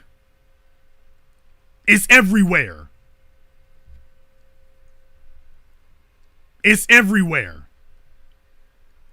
There is no Pan-African movement among Native Africans. The Pan-African movement is only being spoken about in one place, America, and to a lesser degree Britain, who got it from America. Nobody in Africa as a group. There is no Pan-African movement with the sole exception of Julius Malema. Peace be upon him. With the sole exception of Julius Malema, there is no Pan-African movement on the African continent. There isn't one. The only place that folks start talking about Pan-Africanism is black folk in America. Nobody has ever been to Africa and seen people embracing you as brother and talking about, we need to get this thing together internationally. Nobody does that. Julius Malema is facing headwinds in South Africa today. He's called an extremist. He's called an extremist in South Africa, people. Julius Malema is called an extremist in South Africa. So don't anybody over there try to hijack it and claim like Julius Malema represents the majority. Julius Malema is called an extremist in South Africa. But he gets love from black people in America, which is what keeps him afloat. He's got big support from us here and will continue to retain big support from us here. Absolutely he will. But he don't get this type of support where he is. Julius Malema has stated, I was reading an article today where he stated that he wants this to be one Africa, a united Africa with a single currency, hopefully a single language. But you don't see that. And by the way, in West Africa, Nigeria, Sudan, anywhere you want to name, show me where the Julius Malema of Nigeria is. Show me where the Julius Malema of the Sudan is. Show me where the Julius Malema of Ethiopia or Uganda is. With the possible exception of Zimbabwe. Zimbabwe is the only real exception I can think of. Show me where the Julius Malema is of Kenya. Show me the Julius Malema of Kenya. If you want to say that, oh, they're really for us and we just ain't thinking about it right and you ain't, they're with us. If you want that to be the case, tell me where they are. All you got to do is say, Jason, there's a Julius Malema in Nigeria. Tell me where he's been at. What's he working at? What laws has he tried to get passed? Julius Malema is giving the Afrikaners fits down there in South Africa. Where the hell is the Julius Malema of Nigeria? And furthermore, where is the population of Nigeria demanding a Julius Malema? Because I can show you where the black fathers of Nigeria are trying to sign off their daughters to the first white man who walks up or the first Asian who walks up. Now, I can show you that. I can show that to you. But they don't come here to America demanding that we put together a Pan-African connection. My black folk in Harlem, you know I'm telling the truth. My black folk in the Twin Cities, St. Paul, Minneapolis, you know I'm telling the truth. My black people in Dallas, you know I'm telling the truth. Atlanta, you know I'm telling the truth. DC, you know I'm telling the truth. Los Angeles, you know I'm telling the truth.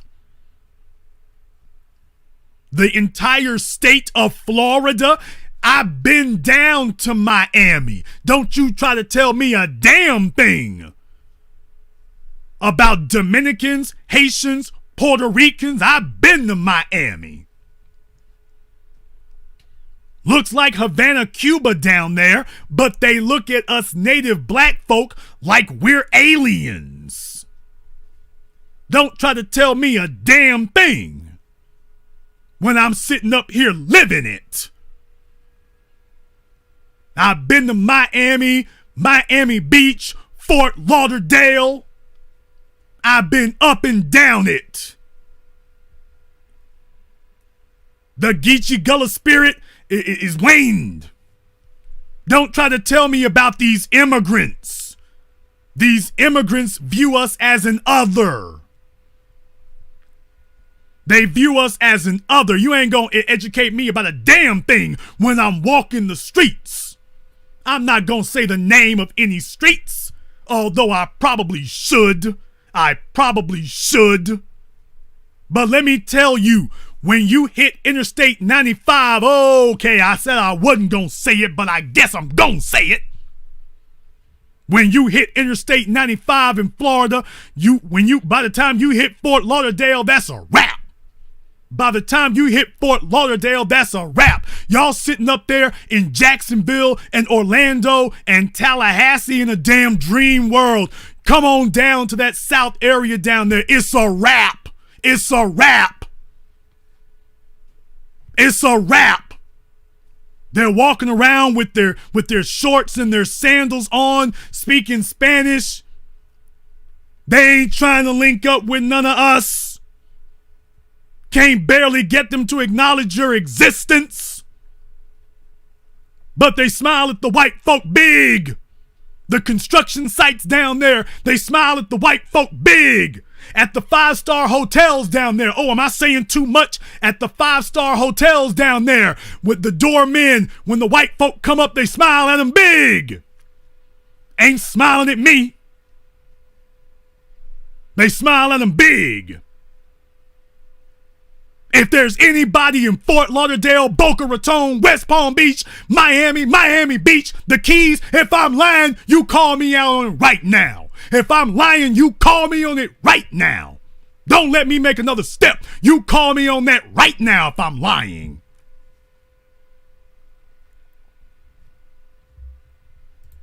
Anybody down there in Florida, if I'm lying right now, if y'all got some Pan-African community of Dominicans and Haitians and Puerto Ricans holding it down for you, you tell me right now where y'all got it kicking off like that, and I will be on the first thing with wings to come join you, because when I was there, I couldn't find it. When I was there, it wasn't there for me. So if I'm lying, you tell me where y'all hooking it up at so I can come join you. Because I got folks sitting up here telling me that the immigrants got it in for us and are waiting to hook up for us. And yet for some reason I can't find them. And I don't know anybody who has for some reason.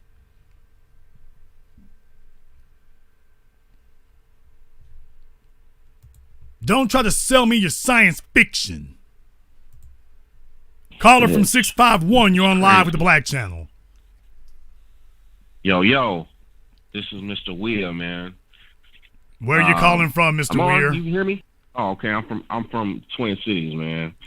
I hear what you're saying somewhat, man, but man, as a whole, man, with the whole, like the Dominican dude that just called in, I felt like, dang, when you said, oh, you're not one of us, it's like, well, damn, like, are we just considering foundational Black Americans? No, he said it. No.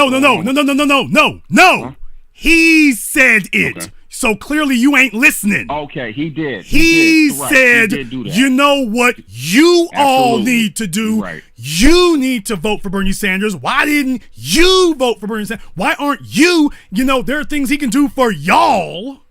He didn't say us. He did. You're right. Hang up the You're phone. Right. He did do that. Hang up the phone. Click. Hang up the Bro, I phone. can't- Wow. Call back next week. You're done. Jason, that was brutal. You're damn right. This ain't a moment for ADHD.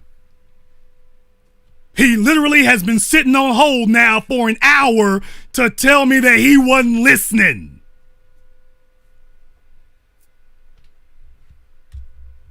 Now he done slowed us down. Caller from 202, you're on live with the Black Channel.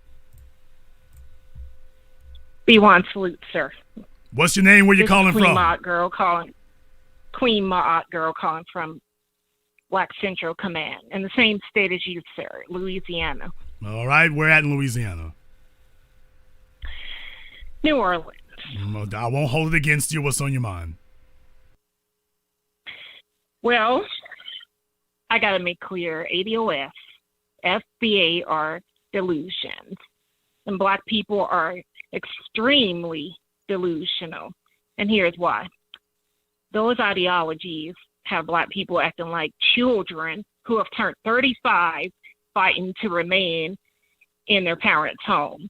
The reality is white folks don't want us here anymore, but we're begging for set-asides. The second point is what you're we don't saying wanna is support that's white erroneous. That's erroneous, ma'am. What you're saying is just excuse me? This is the problem with New Orleans. What you're saying is absolutely factually erroneous. What you just said is illogical.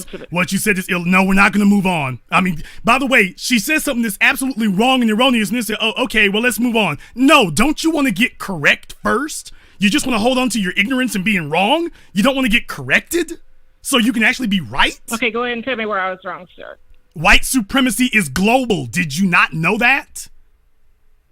Yes, I do, sir. Okay, so if you know that white supremacy is global, then tell me where you're gonna go other than America.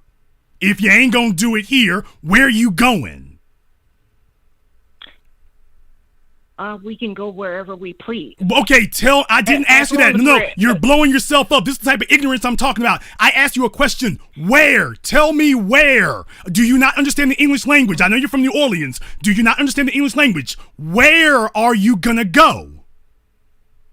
I just answered you. We can go to Africa. We can go to Liberia. Africa is a continent. Africa's a continent. Liberia, you can't get into Liberia. The immigrants are leaving Liberia. I opened the program talking about how the immigrants are leaving Liberia and coming to America. Did you not hear that?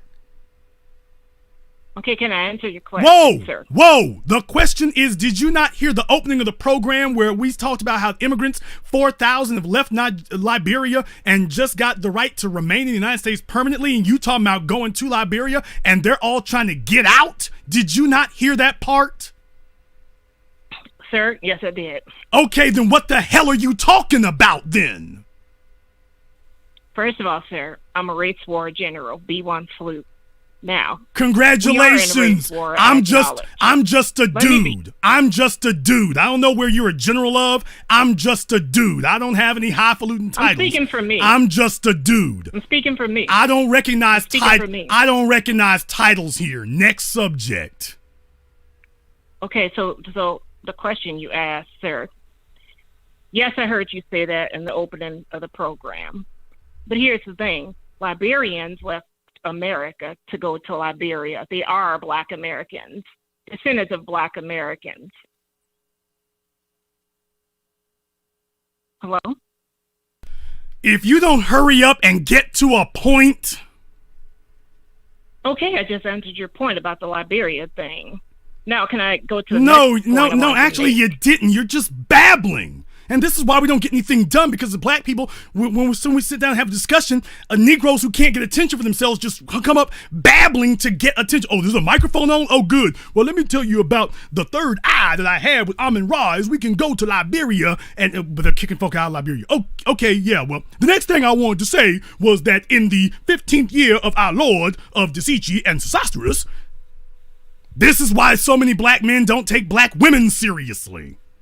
I know I usually talk about how black women don't take black men seriously. This is why we don't take conversations with a lot of black women seriously, because this pseudo African intellectual thing, this is what the hell we're up against. You are totally divorced from the real world, that we can't even begin to have a discussion because you're at war with reality.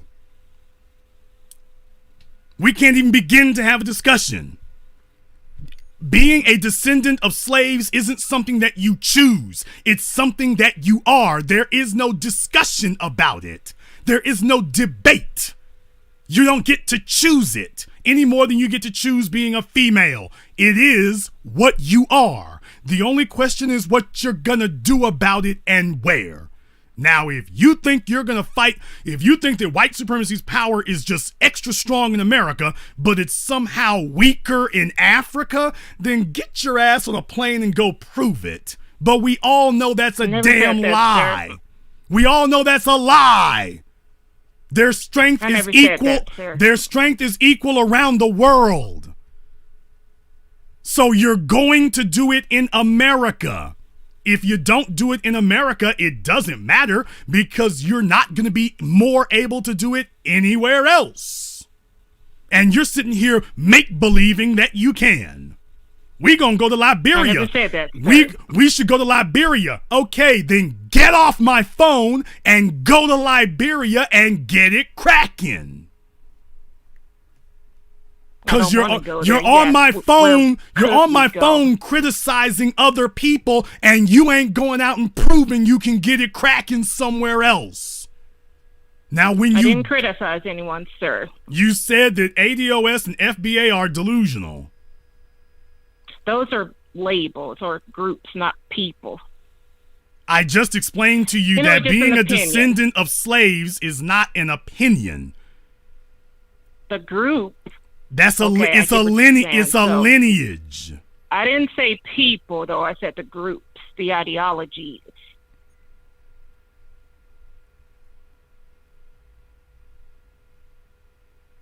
Okay, one of those has two cornballs who claim it's a group.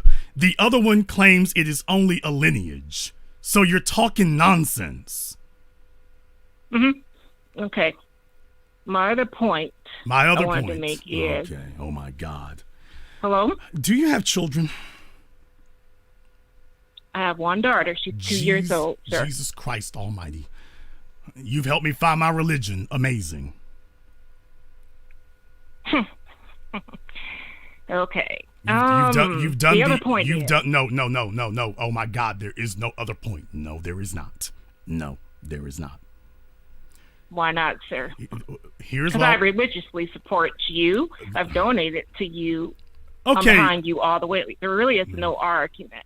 Okay. You are arguing about. Okay. So, you are arguing, and first of all, for people who think I'm being rude to folk right there, that's the only reason I haven't hung up on her before now.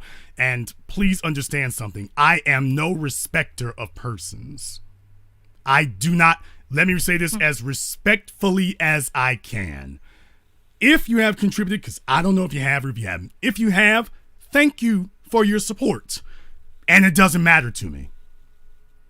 That's not because you're welcome, because I have no ego to inflate or offend. I don't live off of contributions. I'm the only person you've ever heard talk to you like this. Thanks if you did, but if you don't, meh. I don't live off of it, but if you did, that's cool. I guess. I don't ask for money. I don't ask for anything, but if you did, that's cool. But if you don't, we aight. For real.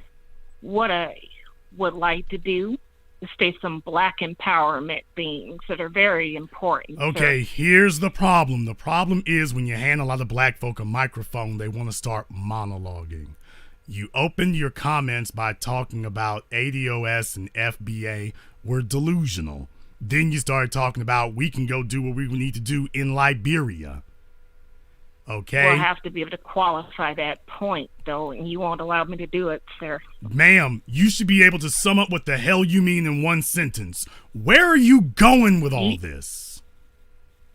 Okay. The point is, black people don't want to support white politicians, but we turn around and expect everything from them in terms of tangibles.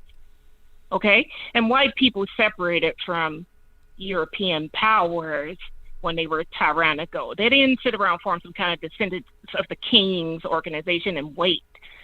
They separated and made their own way and destiny here in America by force. Power is taken by force. Separation is the only and best solution we must do for self.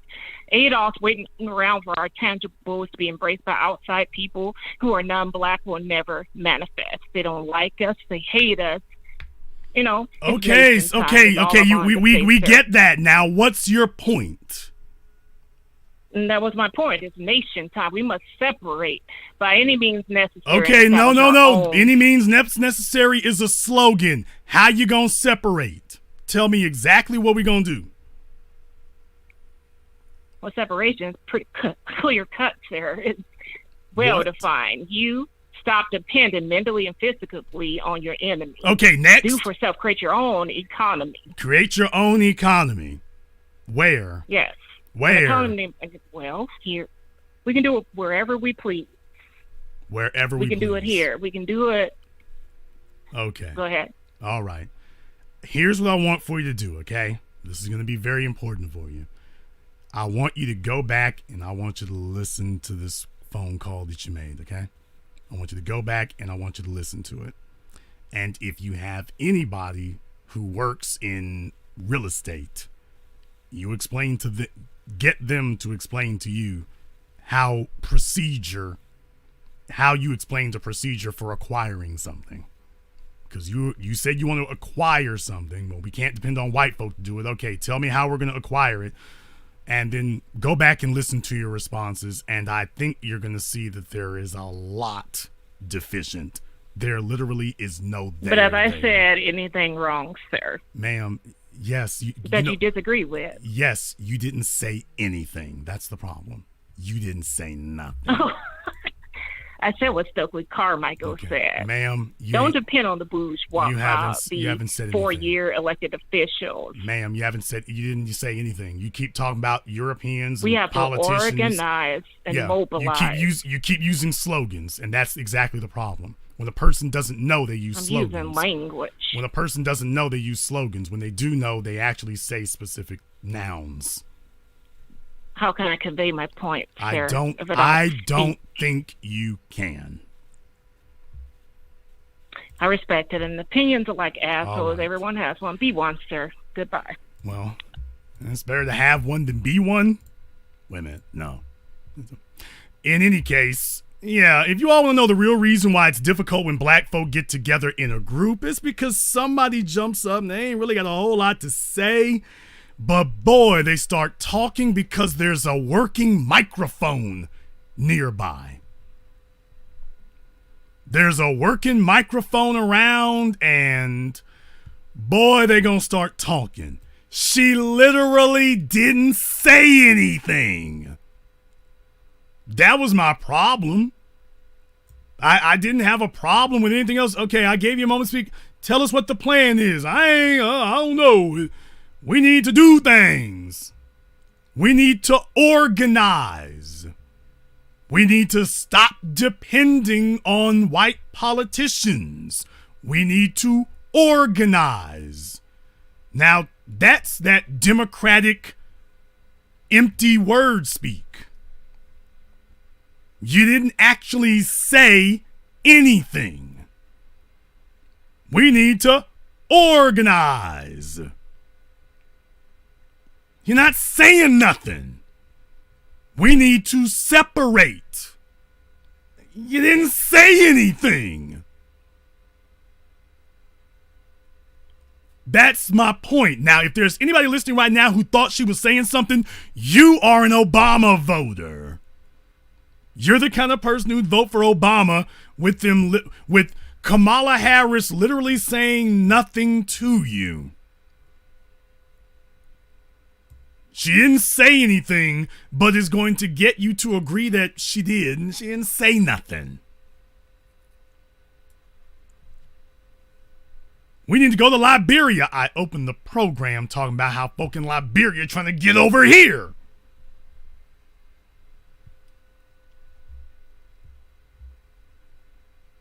But never mind, that's just me, right? Of course, that's just me. Caller from 803, you're on live with the Black Channel. Fumbling with your phone. Hello. What is your name? Where you calling from? Yes, at this time you're speaking to Chief Executive Officer Foster. At this time I am the Executive Officer presiding over the names, legal, the brand, Bromel Jaquan Foster. Sir, I've been listening to your program, and I understand that you having difficulties of the people who call in, and I having the difficulties of listening to the people who call in of your show as well. But at this time, sir, I need to tell you, I understand that we speak Mr. about CEO Black Foster, can you hold on for just a moment? Yes, sir. Can you hold on just a moment, Yes, sir. CEO Foster? Okay. Before I get Yes, sir. I'll hold just a moment. Before I get started with this call, I think everybody listening can tell where this is going to go. But, you know what? I'm going to actually let it go there. Mr. CEO Foster, before you say anything else, I only have one question, and then I'm going to let you say whatever you want to say. Would you happen to be, by any chance, an adherent to the idea of status correction or incorporating yourself as an individual? Yes, sir, I am. All right. Corporation, yes, sir. All right. I move corporately. Okay, and you've done that, but you haven't done that for business purposes. You've done that for legal purposes, correct? No, sir, not just legal, but economic. Okay, yeah, but I'm talking about legally though. That you believe that gives you legal that gives you legal protection or legal amnesty from certain laws? No, sir. I move as in position and as executively within the corporation, the name, the brand, sir. Just okay. Like what anybody else who What does that mean?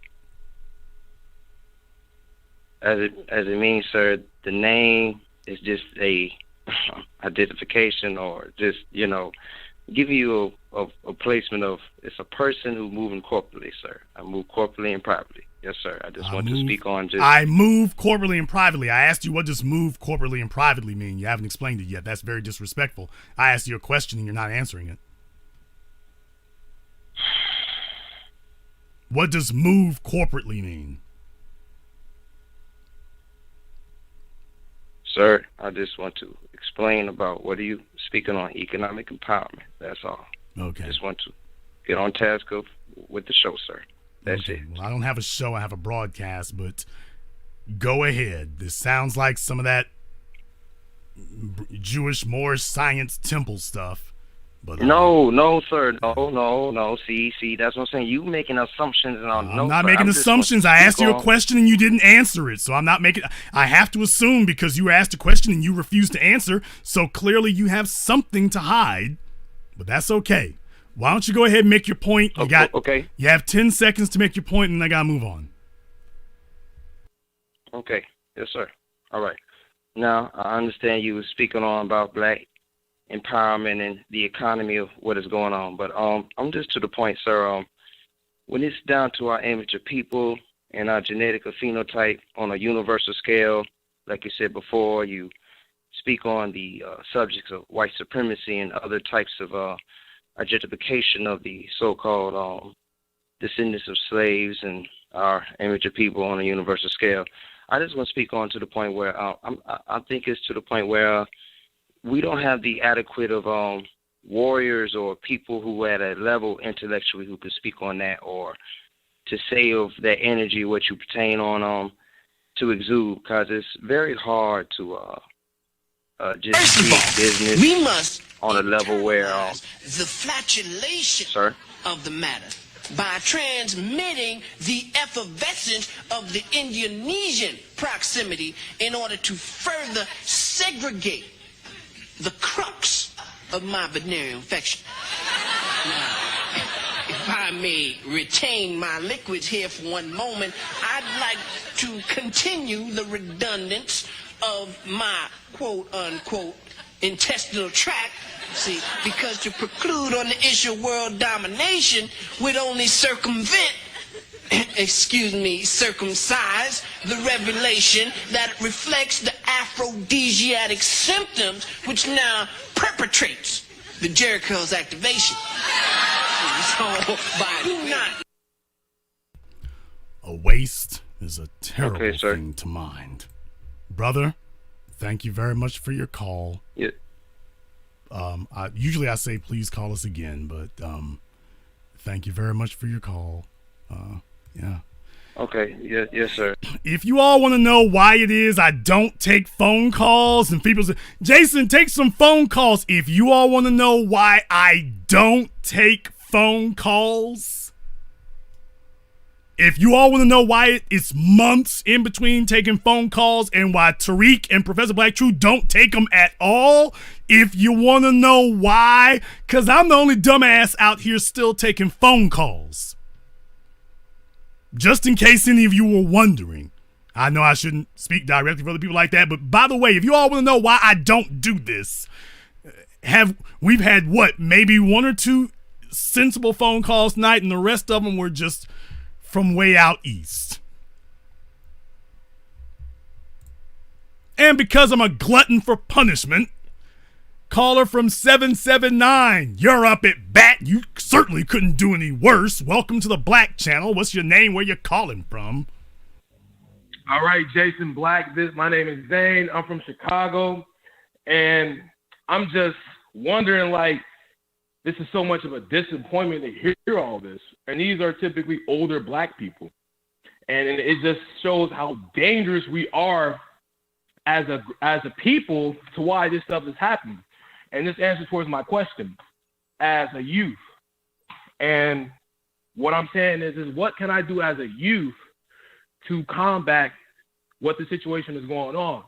Because there's a lot of people, like you said previously, who are in college, who are in grade school, who, are not, they just talk about Bernie Sanders. They just use white supremacy talking points. And I literally had to debate with someone about this not too long ago about how serious and detrimental in the situation we are that economics is important for us.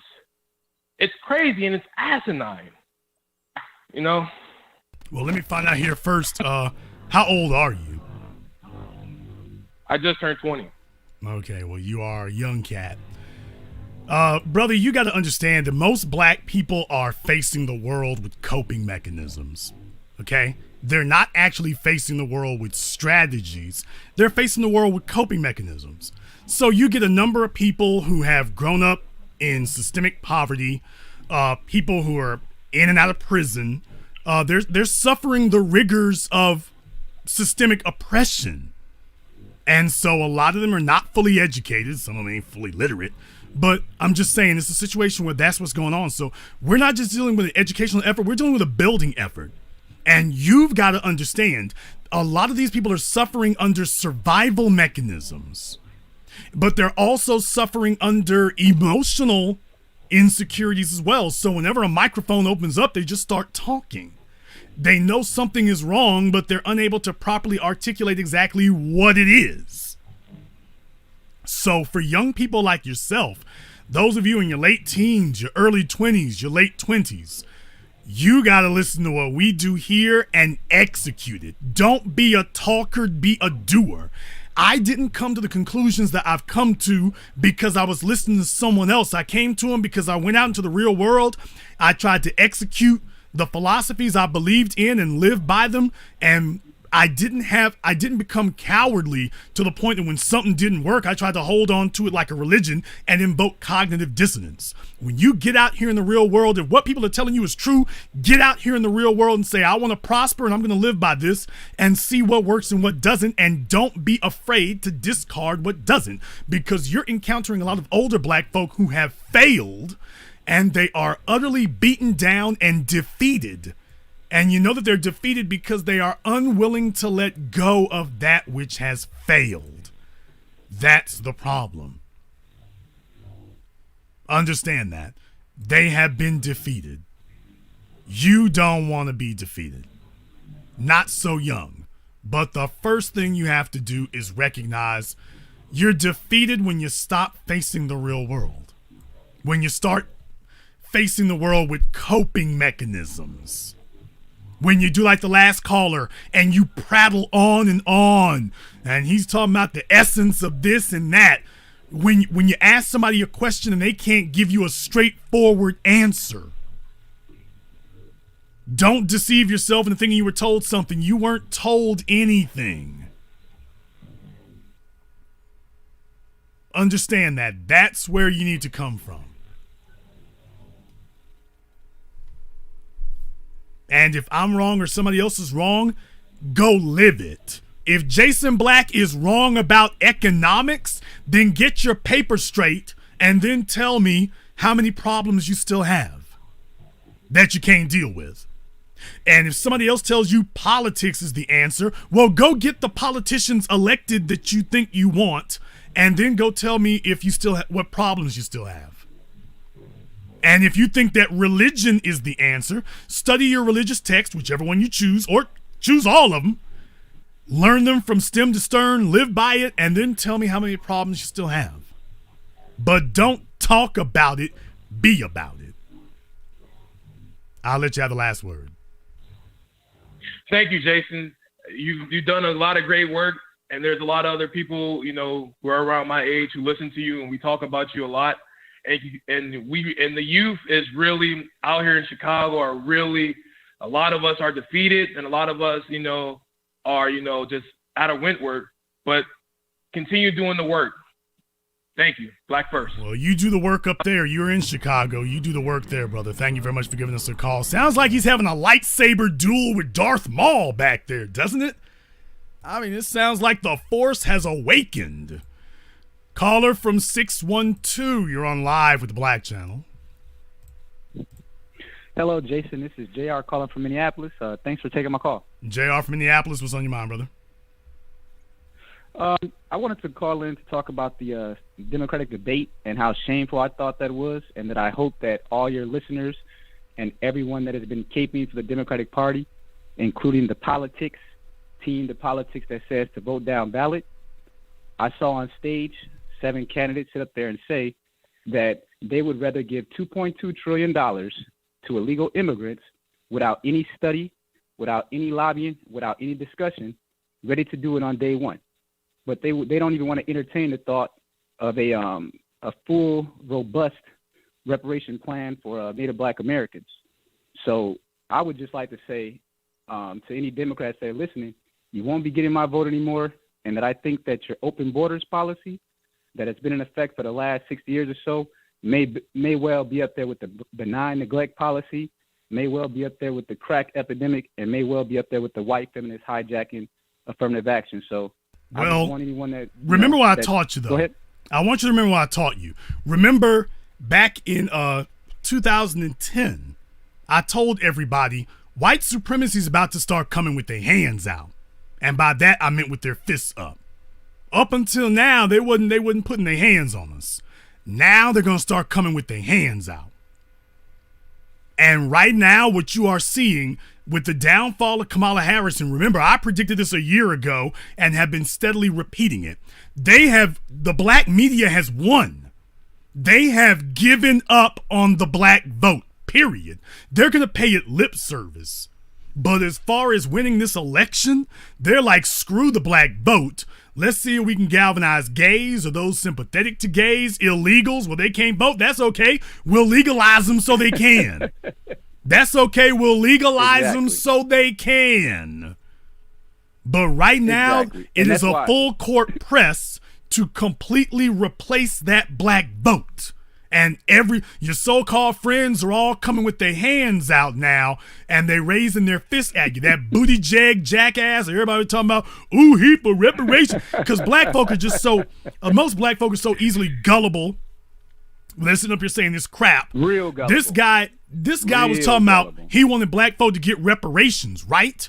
But then he's talking about how we need to give a path to citizenship for all these illegals. So you realize he can tell black folk, oh yeah, I'm for reparations for you, while legalizing illegals who will vote against reparations for us. So therefore it gives him the ability to make a promise to us that he will never have to keep. As if he could get elected. Well, you know, but understand, the rest of them are going to say the same thing. Everybody doing that mess. Bernie Sanders, Joe Biden, Cory Booker, everybody who's saying that, they're telling us, oh yeah, we're for reparations, while never saying what reparations they're in favor of. But then turning around and saying they want to legalize all these illegals who will vote against reparations. So we get them in office so they can legalize illegals to stop reparations coming for us. And then we say, what the hell happened? We voted for you. You said you were for reparations. We never got it.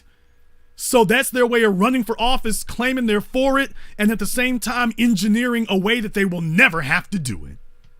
Talk about diabolical.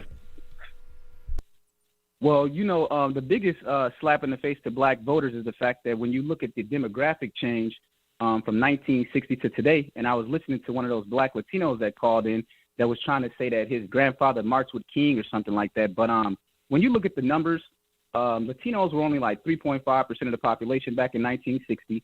And because of open borders that really took off after 1980, their population jumped from 3.5% in 1960 to 6.5% in 1980 to now well around 22%. So their biggest growth came in just like the last 40 years. And so with the Democrats, letting it be known that, hey, we don't want to talk about reparations to black Americans anymore. We got to get these immigrants in here.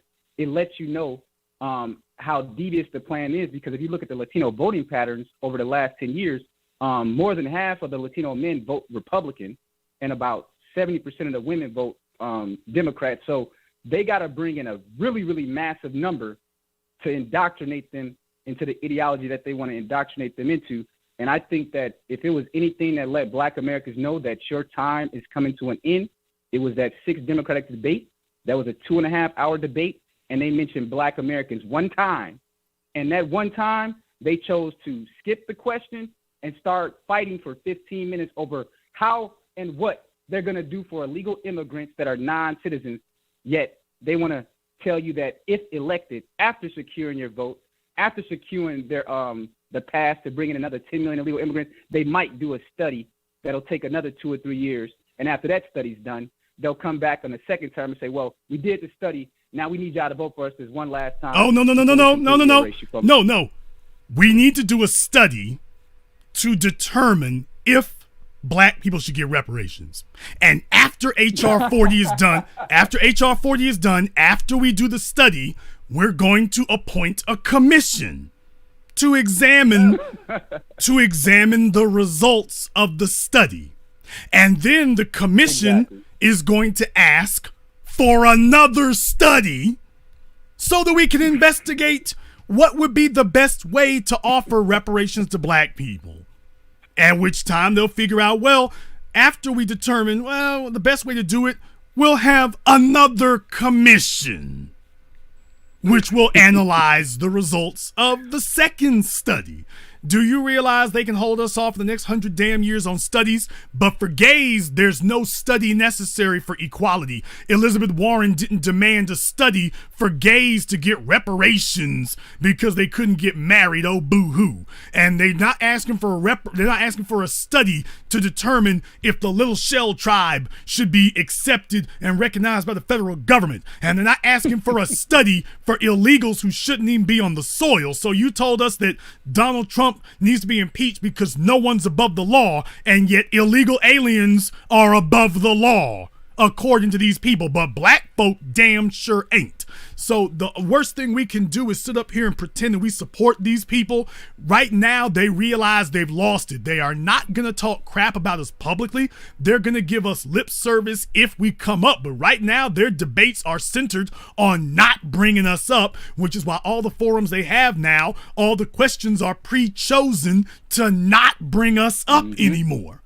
We're not going to discuss black people anymore, because once you bring us up, this conversation turns directly to reparations and won't leave it. We have found the Achilles heel. We have found their kryptonite. This is the crux of the issue. They're running scared, and now they're desperately going to try to cobble together and prop up some non-black voting bloc to compensate for the black vote that they can now see they are not going to be able to get. That's where they are right now. It's not just damage control, it's full-blown panic. We are winning. Right now, we need to keep our foot on the gas. What we are doing right now, the new black media is letting them know, oh, we heard what you said, all right, but here's the real crux of it, brother. It doesn't matter what they say now. We ain't listening to the bull. We're not listening to the bull jive no more. We don't want to hear any more talk. You can't give us a speech about reparations anymore. If you don't unass them tangibles, we ain't listening. So you can talk to us after you bring the tangibles. You don't need a damn study. You didn't need one for the Native Americans. You didn't need one for the Asians. You didn't need one for the Jews. You didn't need one for the gays. You didn't need one for the feminists. I'll be damned if you're going to tell us all of a sudden you need one for us. So they understand, brother. We're on code. They get it now. The message got through. If you don't believe me, tell me why Kamala Harris collapsed and gave up.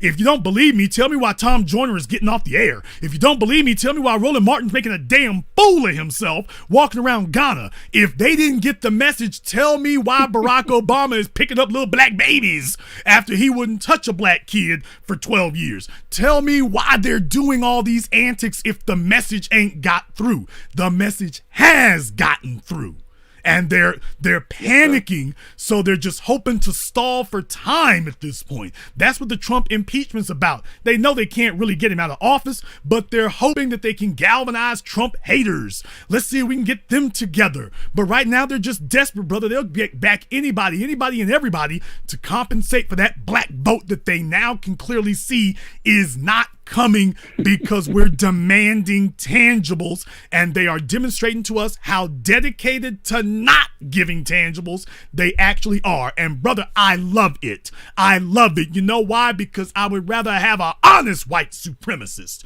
I'd rather have them be straight up. Booty jiggle ain't being honest enough. They need to be straight up and down. If you're not gonna give us tangibles, at least now you got the conversation is clear now. No more hoodwinking us and no more talking in circles. The terms of the discussion are clear. That we said tangibles and you said let's change the subject. Now we're clear on it, brother. This is like if somebody owed you money. If one of your friends got $2,000 from you, and 6 months later he ain't paid you back penny one. He been ducking and dodging. But then you went to Circle K and lo and behold, you done run into him. And he's talking about, I know what you're thinking. Dude, if you know what I'm thinking, you need to run my change. So gotta shake them down. They know it's not a situation of discussion. They know. So now the terms are clear. They gonna do what they're gonna do, and unfortunately for them, we got an agenda now. We're gonna do what we're gonna do, and we're gonna see who bellies up to the bar and who just bellies up. I'll let you have the last word. All right, thank you, Jason. I'd just like to lead the audience with this. The illegals that Jason's referring to, it out of your pockets, they take $137 billion to $200 billion per year just to pay for those illegals, to give them all the benefits that your forefathers fought for. And now they're ready to get them a $2.2 trillion check if elected in 2020. I would just say to you black folks out there, just think about this next decade that we're going into, and the fact that over the next decade, $63 trillion to $70 trillion is going to be transferred from white boomers to millennials and the younger generation X white folks. And that also you're going to have like automation overtaking a lot of industries. We have a pending recession, and we also have expanded tax cuts coming from the right wing. So I just want you guys to think about that as you listen to brothers like Jason try to get you on code. I know you guys have your different views, but if there's one thing that is like a once-in-a-generation type of opportunity, I think that this opportunity to fight for reparations is that one opportunity. Otherwise, that racial gap for the black majority is not going to close, and you will find yourself as the new Native Americans extinct in another generation or two. And thanks for taking my call, Jason. Take it easy. Thank you very much for giving us a call tonight. Understand, people, this is not a temporary thing. This is a jihad. This is our mission. This is generational. We have found our generational mission. And reparations isn't just economic, but it's going to start there. We'll start there. Caller from 347, you're on live with the Black Channel. Hello? Yes, you're on live.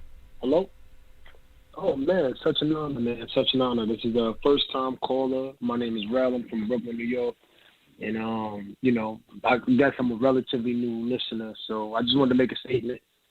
3 statements to be exact, and then I'll get off the line. First is we're kind of short. We're kind of short on time, Ral. So can you just make it one statement because we're really short on time. I wanted to say thank you. Second one is I really kind of believe just from the listeners that you got some sort of agents calling in to kind of provoke you, because there's no way that these people could be that lost. I mean, you had one guy who was going Moorish, whatever he was going, and he had nothing to say. You had the lady that was just completely lost. So I'm really firmly starting to believe that there's people calling in just to provoke your nerves so you can be stressed out and, maybe, I don't know how that works, but it's just, I cannot believe what I'm listening to. Long story short, man, just thank you very much. Brother, I mean, go down to the 125th Street and you'll see a bunch of defeated, babbling niggas down there. I'm sorry, I'm just saying it like this. Go to the corner. I mean, if you're in Brooklyn, up and down Ocean Avenue, Flatbush, Nordstrand. This is why y'all got to have somebody who travels the country like this. I'm naming your streets over there in Brooklyn. You tell me if I'm lying. The Asian nail shop over there on Nordstrand. That's why I bought that billboard that I did at the corner of Nordstrand, right there up the street from that Asian hair supply shop where they beat the brakes off those black women. And then they I think that's the one they shut down. But then there's the other one they was lined up at. Yeah. So like I say, brother, I mean, if you think these people are fictional, I'm sorry. Flatbush, Nordstrand, 125th, Malcolm X, MLK, 110th. We can go down the list, brother. It's Amsterdam. No, I wish I could tell you this was fiction, but it's not. There's a bunch of defeated people who have receded into themselves and babbling their asses off. Yeah, it's really sad. And, these people sound like they're over the age of 30, and that's the worst part about it. Shout out to the younger generation, especially the younger guys who called in and asked for the advice. I don't know if he's still listening, but don't waste your time arguing with these people, man, because it doesn't make any sense. You don't need to be debating these people. Like you said earlier, man, it's about action. Take action, lead in your life, make sure that you get your paper straight, and then everything else is just everything else. Because who wants to sit up there and argue with these people? Obviously, they're not taking the time to do the research. They're just proving even more that there's no point of even rocking with them or trying to side with them or try to work with them. The guy from DR that he called, that was sick. What was wrong with this guy? It just, I couldn't believe what I was hearing. I mean, just the complete, the unrealistic bull crap that was coming out of their mouth. I'm like, how could you even call up and waste your time being on the line and then to have something stupid, that dumb to say? I just wanted to call and say thank you. That was my main statement. First time caller, relatively new listener. You got a new supporter, man. I ain't gonna hold you too long. Thank you. Thank you very much for giving us a call here. Now, you have to understand, a lot of people are just defeated. But those of you listening here tonight, by and large, you are not. Welcome to the Haven of Intelligent Black Thought. Welcome to the black media. No, we throw sharp elbows when we hear foolish things. We don't entertain it. We call it out like it is, and that's what we need in black society. I put a post up on Facebook earlier this week saying the problem in black society is that when we hear dumb stuff, instead of us shutting them down and saying, no, let's get back to something sensible, we sit there and say, wait a minute. I mean, I know it don't sound smart right now what they saying, but let's see where this goes. It ain't going nowhere. Welcome to Intelligent Black Society. If you have not clicked the red subscribe button roll with us. Click that red subscribe button now, and then click the yellow notification bell so you can be notified every week when we do this. This is what we do. If you want to know why presidential candidates are on the run, if you want to know why billionaires like Tom Steyer we're talking about, I know there's people out there saying cut the check. It's not people. It's black society and the black media. Caller from 832, you're on live with the Black Channel. Hello. I'm sorry, man. What's going on, Jason? This is your boy D from Houston. D Hello? from Houston, what's on your mind? Doing, yeah. Hey, I'm gonna tell you, first off, I'm not gonna keep you long. You killed the game because 90 seconds. I've been listening. I've been on hold for about 30 minutes. Everything that you said was everything I want to say. We need to stop with this bullshit about, excuse my language, this Mickey Mouse shit. We want to talk about Star Wars and everything. I don't get on. You know, the whole meat of the subject is getting these. If no politician is talking about reparations, their ass gets cut off by the neck, okay? End of that. We have nothing else to discuss but some damn reparations, you know? Like 60 you said, cut the seconds. check. And that's just it. You know, if you ain't talking about my money, like I want to expound on something you said, you know, that it's just like about the streets. And I tell many of y'all folks this because I've had white folks that just cut me off and like they don't want to talk to me no more because I'm like, shit, and I want to tell black folks, if you want to know where white folks sit, if they're your friends or not, ask them about some reparations, okay? Anybody not talking about some reparations, out of there. You know, not just even reparations directly, tangibles. Tangibles. I mean, you know this. Absolutely. I mean, you know this, brother. Just when you speak about tangibles, when we start talking about moving money, non-black people start clamming up on you. They start getting quiet. They start clamming up. 10 seconds. They ain't got nothing to say. And all of a sudden, they start whispering. So we're just talking about tangibles. Yeah, and here's brother. You know what the thing is? It seemed like our nuts shrink. Excuse my language to the ladies. I'm a Hebrew Israelite. I don't like that person use that language, but shit, let's get to the nitty gritty. Me and you from down south. Let's get to the nut cutting. Man, when you talk about some tangibles, Negroes nuts shrink. Like, oh well, I don't deserve that money. You know, hell, that's my money. You know, it's just like, you know, me and you work for a living. And shit, if we talking, you know, somebody owe you some money, like you gave a perfect analogy earlier, you know, about the Circle K and stuff. You know, I'm assuming, you know, and it's the thing with reparations. If you owe me that money and I see you, you need to give me my money. You know, I'm gonna mention it. Even if I think you're just so, you know, low down and dog ass and rotten not to give me my money, I'm going to mention it. You're going to know every time you see me, you owe me. And that's what black America act like they're scared of, is these damn white, like you scared of white folks like that. And we need our money. That's belong to us. That's when your baby is hungry, that's the money that's the food that belongs in your baby's belly. That's the money that belongs in your wife's pocket when she asks you, "Well, why can't you pay the bills about the furniture?" I didn't mean to talk to you, but I'm just, you know, going in. But go ahead, bro. I'm sorry, brother. Well, thank you very much for giving us a call. Hello? Night D, please do give us a call again. Absolutely, people. The discussion is about tangibles. I'm going to try to run through some calls here. I've got 36 people waiting right now. And it's probably going to cut you all off in about 30 minutes here, but I'm going to try to get a few more calls in before we do. Some of the folk who've been waiting for a while, I got a caller here. You've been waiting for about an hour. Caller from 818, you're on live with the Black Channel. Thank you for your patience.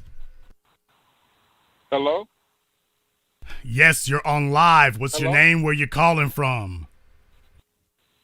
Oh, I'm sorry. My name is Mike Taylor, and I'm from Los Angeles.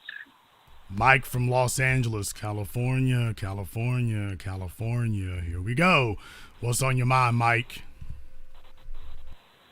Well, brother, like you said, you can't choose being female. I didn't choose being in L.A. I'm 21 years old, and I've been through a lot of life, man. I've been listening to your channel for over a year, and life has just brought me to, you know, these type of topics, you know, like bringing me to the conscious community and stuff like that. I've been through group homes. I've never been arrested. I have a clean record. I do security. But getting to the point, man. Please do. Basically, I wanted to talk about how Marianne Williamson was talking about reparations, and I know we had a problem with the amounts and stuff like that, but I was just questioning why we didn't just, try to get her going so we can at least get the cash flowing, and the amount will always be arguable, but what did you think about that? Because I felt like she was at least saying something that, white people don't talk about. Yeah, but here's the issue. Here's the issue. And Marianne Williamson is very glad that, at least she dealt with reparations first. She was certainly in favor of it. But then she would go off and say a bunch of other this Oprah Winfrey existential, metaphysical, transcendental stuff hooked up to it. So you have a candidate who they're talking about reparations, and then they talk about a bunch of other spiritual gobbledygook. So now your reparations candidate is also the candidate of some other things that are kind of logically sketchy. So you're lumping that in. Oh, I don't support reparations. All that, metaphysical stuff she talks, that's reparations. So what I'm saying is I would only be able to support her to the extent that I could. But then again, it's basically a situation where it seems more like it's kind of predestined to self-sabotaging. Do you really have a serious candidate? Because once she starts mixing reparations, I support reparations, and then all this, metaphysical stuff on top of that. That's not message discipline. Mitt Romney and who is that? Harry Reid. You got these people who are Mormons, but they didn't sit up here and hit you about the philosophy of the Book of Mormon.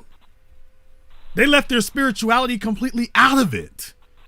And your candidate of reparations is mixing all that together. They wouldn't even let you bring up a discussion about their religion. They're just getting back to the issues. And in her case, yeah, she supports reparations to the extent that she does. And then here she brings in this other stuff. So what I'm saying is, yeah, she's favorable, but we need a better candidate than that. Got it. We can do better than that.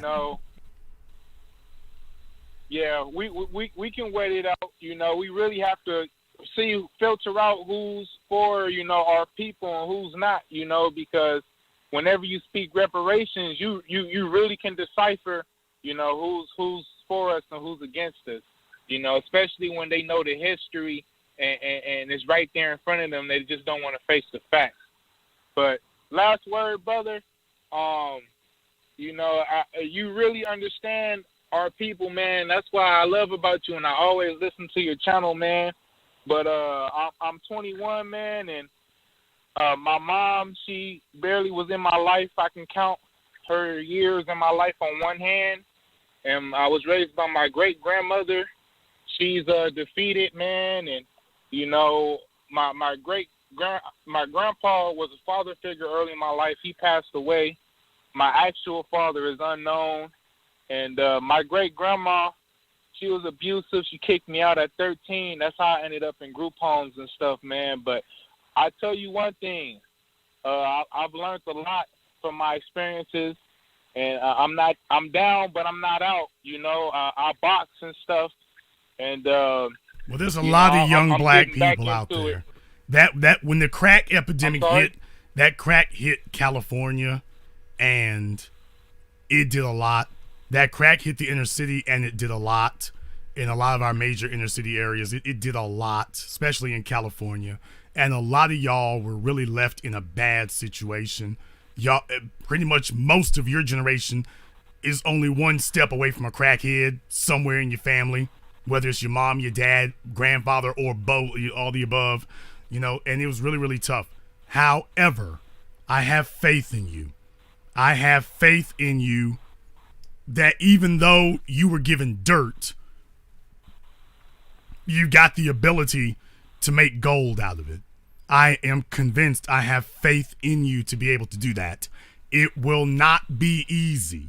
You didn't have the proper example that you should have. But to be totally honest with you, brother, none of us did. I mean, even those of us from the best backgrounds, there's always going to be something missing. There was more missing from you than other people. But I've got faith in you. I've got faith in you to build this thing. We built the pyramids. You can certainly fix this. You can certainly fix this. And well, I didn't have a way, brother. We're black men. We make a way. We don't ever have a way. Right. They're still trying to figure out how we did the pyramids. Nobody wrote that down for us to do. And since we didn't leave it to anybody else, they couldn't figure it out. So what that means is that we made a way and nobody else has even been able to make one. This is what the hell we do. Whether it's ragtime, the blues, jazz, rap music was a creation of some black men in a basement with 2 damn turntables and some records. So don't tell me what we can't do. Man. Too Short, Eazy-E, Dr. Dre, Compton's Most Wanted, they all became millionaires off of the trunk of a car and what they could do out of the trunk of a car. So, brother, I understand you got obstacles in your way. I understand you've had to deal with trials and tribulations. I understand you haven't had a family structure that would make it easy. But understand, you are a black man. Nothing is ever going to be easy for you because we do the impossible and just make it look easy. Thank you very much for giving us a call tonight. Stay on your job. Floyd Mayweather Jr., Roy Jones Jr. You're watching them in their prime floating around the ring. That ain't easy to do. That takes a hell of a lot of work. Just make it look easy. Simone Biles, bug eyes and everything. What she does is not easy. That's a hell of a difficult thing. Just makes it, but she's so good at doing the impossible. She's so good she makes it look easy.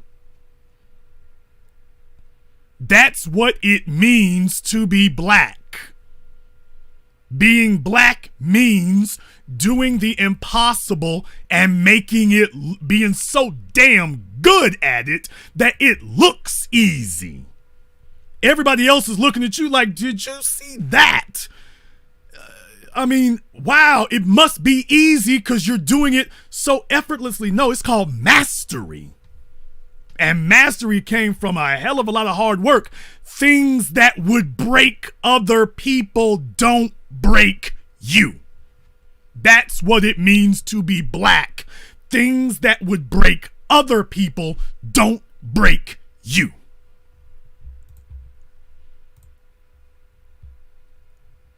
Caller from 305, speaking about Florida. You're on live with the Black Channel.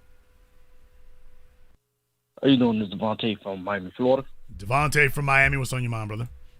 Was I lying? Wait. But what you said? Was I lying about what I said about Southern Florida and the fact that there is no Pan-African sentiment among the black immigrants, be they from Haiti, Dominican Republic, Puerto Rico, Africa? Because down there in what's that, North Miami? North Miami has a very strong Haitian population. Am I wrong about that? Not at all. That's what I wanted to call about and add on to. Yeah, I just wanted to add on just briefly about how basically, you know, me working in different jobs throughout the county of Miami, Florida. And just working with different people from different backgrounds, Hispanics and Haitians and Jamaicans and everything. And then, you know, I noticed how a lot of Hispanics, for example, I'm start off with them. A lot of Hispanics, they like to, you know, talk about how difficult or how much struggles they have. But really, you know, you've been down here. You've seen how they have a whole economy of their own. They have their own businesses. They, you know, put up their own homes. They put up everything that they own. And, you know, they corner the market for only their people, whether, you know, other immigrants from throughout the country or, you know, just migrate over to the country. And, you know, they corner the market. You know, use the apply or whatnot, you'll see a lot of people where it's like, you have a lot of people where it's like on their applications say speak Spanish only or whatnot. And then, you know, you got a lot of them that try to pretend that they are part of our struggle, but, you know, I look at them that they have their own thing. And working with some, Hispanics, I have a lot of them that say, customers or coworkers, they say they've been here for only 7 months. And then they say, how do I live in Miami without speaking Spanish? And that, which is amazing because I'm thinking, you got, I've been here born and raised. English was, the language of the land. So, that's funny how they pretty much try to, it feel like it's another country, especially if you go in certain parts of Miami. It feel like you're in actual Cuba or, any part of South America or whatnot. I work with Haitians and whatnot. They, a lot of them, I say what's up to a lot of them walking down the street. They look at me like I'm the Ghost of Christmas Past or whatnot. They'll, treat you, like you say in one of your broadcasts a while ago, where you say if you've been up to New York, a lot of them don't like to make eye contact. I go to a grocery store, I meet several of them. They won't, speak to me, but then I have a white customer right behind me.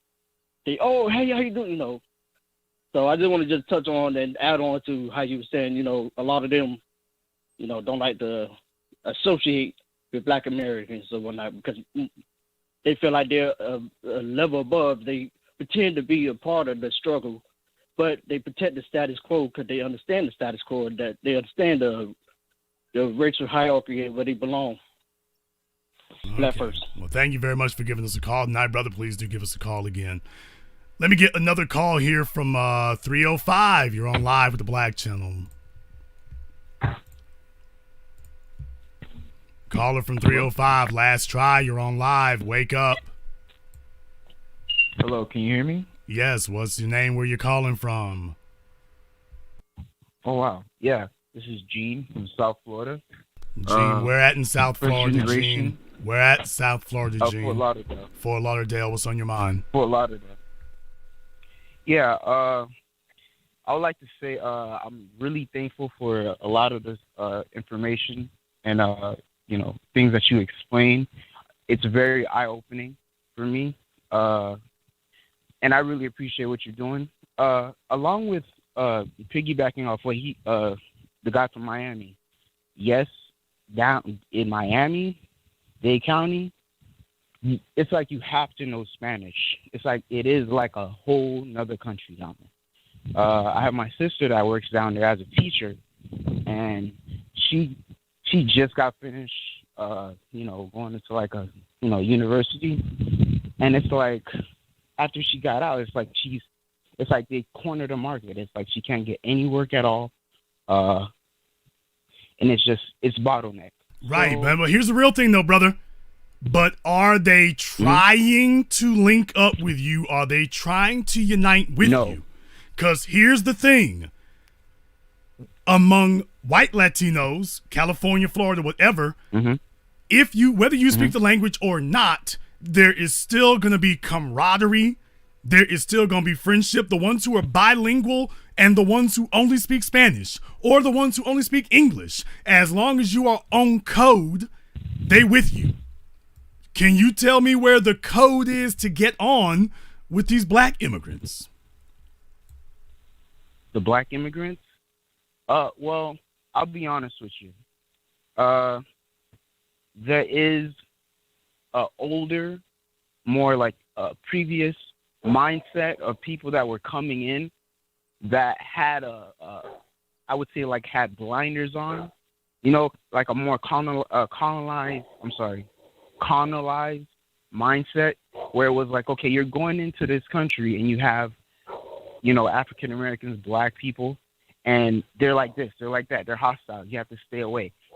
They're, you know what I mean? So they'll be seeing things that the media shows versus people that versus the newer generation that's been assimilated, going to public schools, communing, immersed in a culture that come in with the eyes wide open. There are people of first generation Haitian Americans or Haitian descendants that came to America that have their eyes wide open, and they 100%, they're like straight up riders. Like me, for example, like I'm on code with it. So I peep it, I see it, I ride with it, and I just don't, fall for the bull drive. So, and I don't want to hold you because I know you have it's time sensitive. Yes, let's I would wrap just it like up. to say that there are people that do fall through the cracks of the status quo, quote unquote. And truthfully, I feel like that's a lot of the times it's based off just them following a more primitive way of looking at things, a more colonized way of looking at things. But I really appreciate you taking my call. Black first. Black first, brother. Thank you very much for giving us a call here tonight. Like I say, people, I'm not guessing my way through this. Caller from 216. You're on live with the Black Channel. Caller from yes. How you doing? Thanks for taking my 216. call. What's your name? Where you calling from? My name is Eric. I'm calling from Cleveland, Ohio. Eric from Cleveland. What's on your mind? Yes. Just a couple of things. One, on the reparations topic, I am agreeing, and I agree with your issue and your stance on it. My difficulty with it is, how do we? My theory is the big wealth gap that we have is largely due to reparations. Can we get that bottom building that Claude Anderson talked about? Can we get that economic base without reparations? That's my first question. Yes. And if we can't, if we need reparations in order to get that economic base, then that puts us into the political realm. And basically, if we get to a standstill where politicians don't want to give us reparations, how are we going to acquire it then? If that's the key essential thing to get that economic base to be able to buy politicians and go up to that second Okay, tier, well, first of all, how do we achieve? Okay, first of all, like I say, black people do have enough economic ability to control the economics and the politics where they live. What we've been lacking is an agenda that prioritizes that. Now, we used to have it before civil rights told us that the agenda was integration and not economics. Now we're getting back to where we need to be because they had us sidetracked and distracted for 50 years. Now we're getting back around to where we need to be. But yes, we do have the ability to establish an economic base on our own. In a lot of places in America, we have those underpinnings to be able to do that. We're certainly supporting the economy of Asian immigrants and Arab immigrants. So if you don't believe that we can support an economy, we're certainly supporting theirs just fine. We're supporting theirs just fine. So yeah, we could do it. As far as reparations is concerned, first and foremost, that's what we're owed. Regardless of everything else, that's what you owe. This is not that, it goes beyond economics. This is spiritual. You owe this. We're taking a look at a country where we're supposed to have many times magnified, even with a fully fleshed out economy, we're supposed to have many times magnified what we have, brother. I mean, I go find the most, quote, successful black man you know. The most successful black female you know. If we were not socioeconomically oppressed, where would they be? How much more would they have? How much more would we have without that going on? Without systemic racism, Jim Crow, white supremacy, segregation, forced discrimination. Without that holding us back, where the hell would we be? How much easier would it be? We're supposed to have so much more than we got right now, with all things remaining equal. So no, you owe us that. It wouldn't matter if we woke up tomorrow morning and the black economy was running like a Ferrari down Interstate 20. Everybody else being ahead of us. I'm like, man, we're supposed to be about 100 miles ahead of all of y'all, ain't we? So even if we woke up tomorrow and we were moving at the same speed as everybody else, we're still not at the same point they are. So what I'm saying is that's the point of reparations. They've used every aspect of this society to oppress us. The prison system, the education system, everything has been weaponized against us. You owe us reparations for all of that. If we woke up tomorrow with a fully fleshed out economy, you still owe us because of where we're supposed to be. Reparations is about damages. Reparations is about damages. That's what this is about. So let's put it in its proper context and understand exactly what we're fighting for and what the issue is we're really forcing. I'll let you have the last word. Okay, thank you, Elijah. My last word is this. This is a huge thing that I struggle with, and that's staying on code. I'm also a follower of Mr. Lee Fuller myself, and he's a big follower of what you probably know is called VGQ, which is Victims Guaranteed Qualification, which is basically not calling other black people out, and because we're all both victims of white supremacy, so it's off code to really call out another person or how they responded to white supremacy since we're all victims. Now, I struggle with that hugely. I don't. How are you? I know you don't, but how do you, in your mind, how have you justified staying on code when that's something Neely Fuller is against? Okay, I respect Neely Fuller's opinions. I respect his philosophies. Many of them I agree with. Some of them I do not. On the whole, I respect what he does. I disagree about the idea that as a leader and as a black man, it is my responsibility to be leader. A leader calls out the bull jive and gets his team in shape. And no one has the ability to second guess the means by which I do it. So, with all due respect, and I give absolute respect to Brother Neely Fuller, this is an area where, as a leader, I can't see how I possibly lead, and I don't have full authority to invoke discipline in the manner in which I see fit. Tell me a leader show me a leader whom other people are able to dictate to him how he's able to lead and how he's able to invoke discipline. How do you lead when other people determine the extent to which you can discipline them? And let's be clear about it. The only thing that's holding us back is black people being on the same page and having an agenda. So yes, I'm going to put my boot up white supremacy's ass, but we at the same time, we have to get our house in order. And we have to call out the coons, the bedwenches. We have to call them out for what they are. Because understand, being a victim of white supremacy doesn't exclude you from being a collaborator with it. Just because you are a victim doesn't mean that you're not a collaborator. Now, you can't be a perpetrator and a victim. You can't be a perpetrator and a victim or claim protection of victim status when you're also a perpetrator. So you have no protection from black people as a group, because if you're a collaborator, you're not really a victim. You are on the side of the enemy. You're not a victim. So that would be my response to that particular edict. They are not victims of white supremacy. I disagree. They're not victims. They're collaborators. And Nuremberg and The Hague and every other judicial body in the world recognizes that. That would be my response to that. Thank you.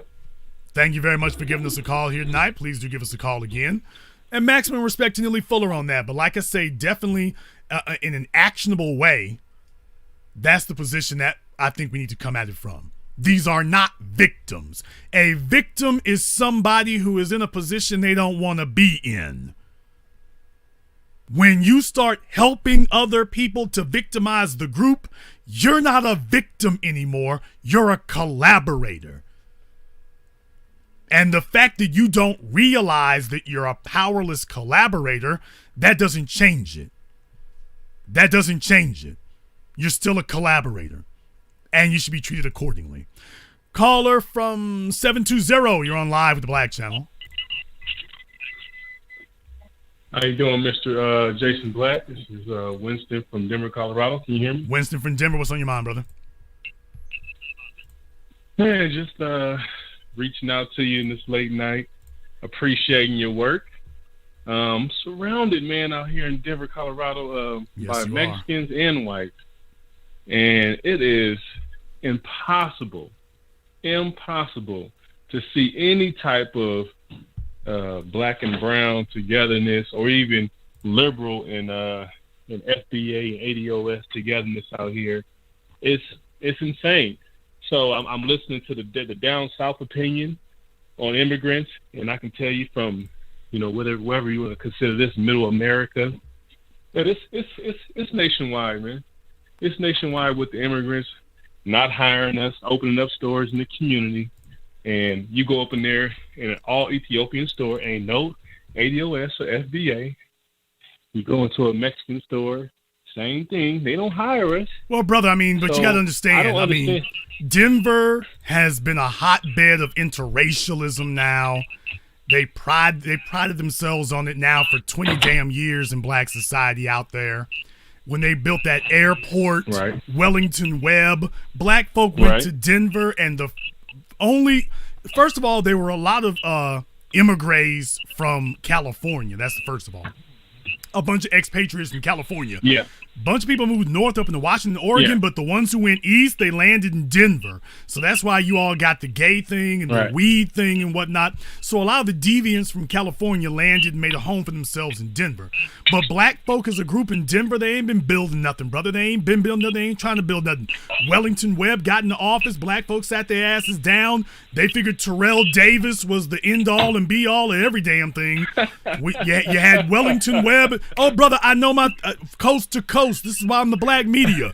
Between Wellington Webb and Terrell Davis, niggas sat down in Denver. That was it. When Terrell hurt his ankle, they thought that was the end of the world right there. So, brother, I know all about the situation out there. Going into Nevada, West Texas, it's not just bad now, it's been bad. So that was the priority there. So, you don't really have a people there, man. And they brought the weed in to make sure it would never change. So I don't see what you can do, brother. There's the housing market there has always been great. I've never understood it, but it's always been fabulous. But as far as a black community, brother, they got that pretty much decimated at this point. I don't see what you could do there. You can do something as an individual, but there's nothing you can do as a group. I'll let you have the last word. And let me just add this last word in. Black people, you're going to find out a lot about your leadership, especially in the church, on how many conservatives are your pastors, how many Republicans are your pastors. Yeah, the pulpit, maybe the choir may be Democratic, but the leadership, these Kojic, Church of God in Christ, man, they're flooded with Republicans. You want to know why you don't go anywhere? You want to know why they have the same rhetoric? When you talk to liberals, these so-called liberals of our community, the leadership, and why they sound like this conservative stuff, It sounds real familiar, like this Rush Limbaugh type of slogans and just a whole bunch of empty slogans like you were talking to one person, because they come from the same tree. And I'm not speaking from no experience. Believe me, I'm married into it, and I'm related to state attorney general who passed away, one of my cousins who was a Republican. So you're gonna find out that's the reason why we keep spinning our wheels for the last 50 years. We have a lot of undercover Republicans in our leadership in our community. All right, man. Peace and blessings to everyone. Y'all have a good night. Black first, brother. Thank you very much for giving us a call here tonight. Please do give us a call again. Let me get caller from 267. You're on live with the Black Channel. Peace. How y'all doing today? This is my first time calling in on a live broadcast ever. And I just want to get a reiteration of the topic. Is reparations and intangibles correct? No, not exactly, but if you have something to say about that, sure.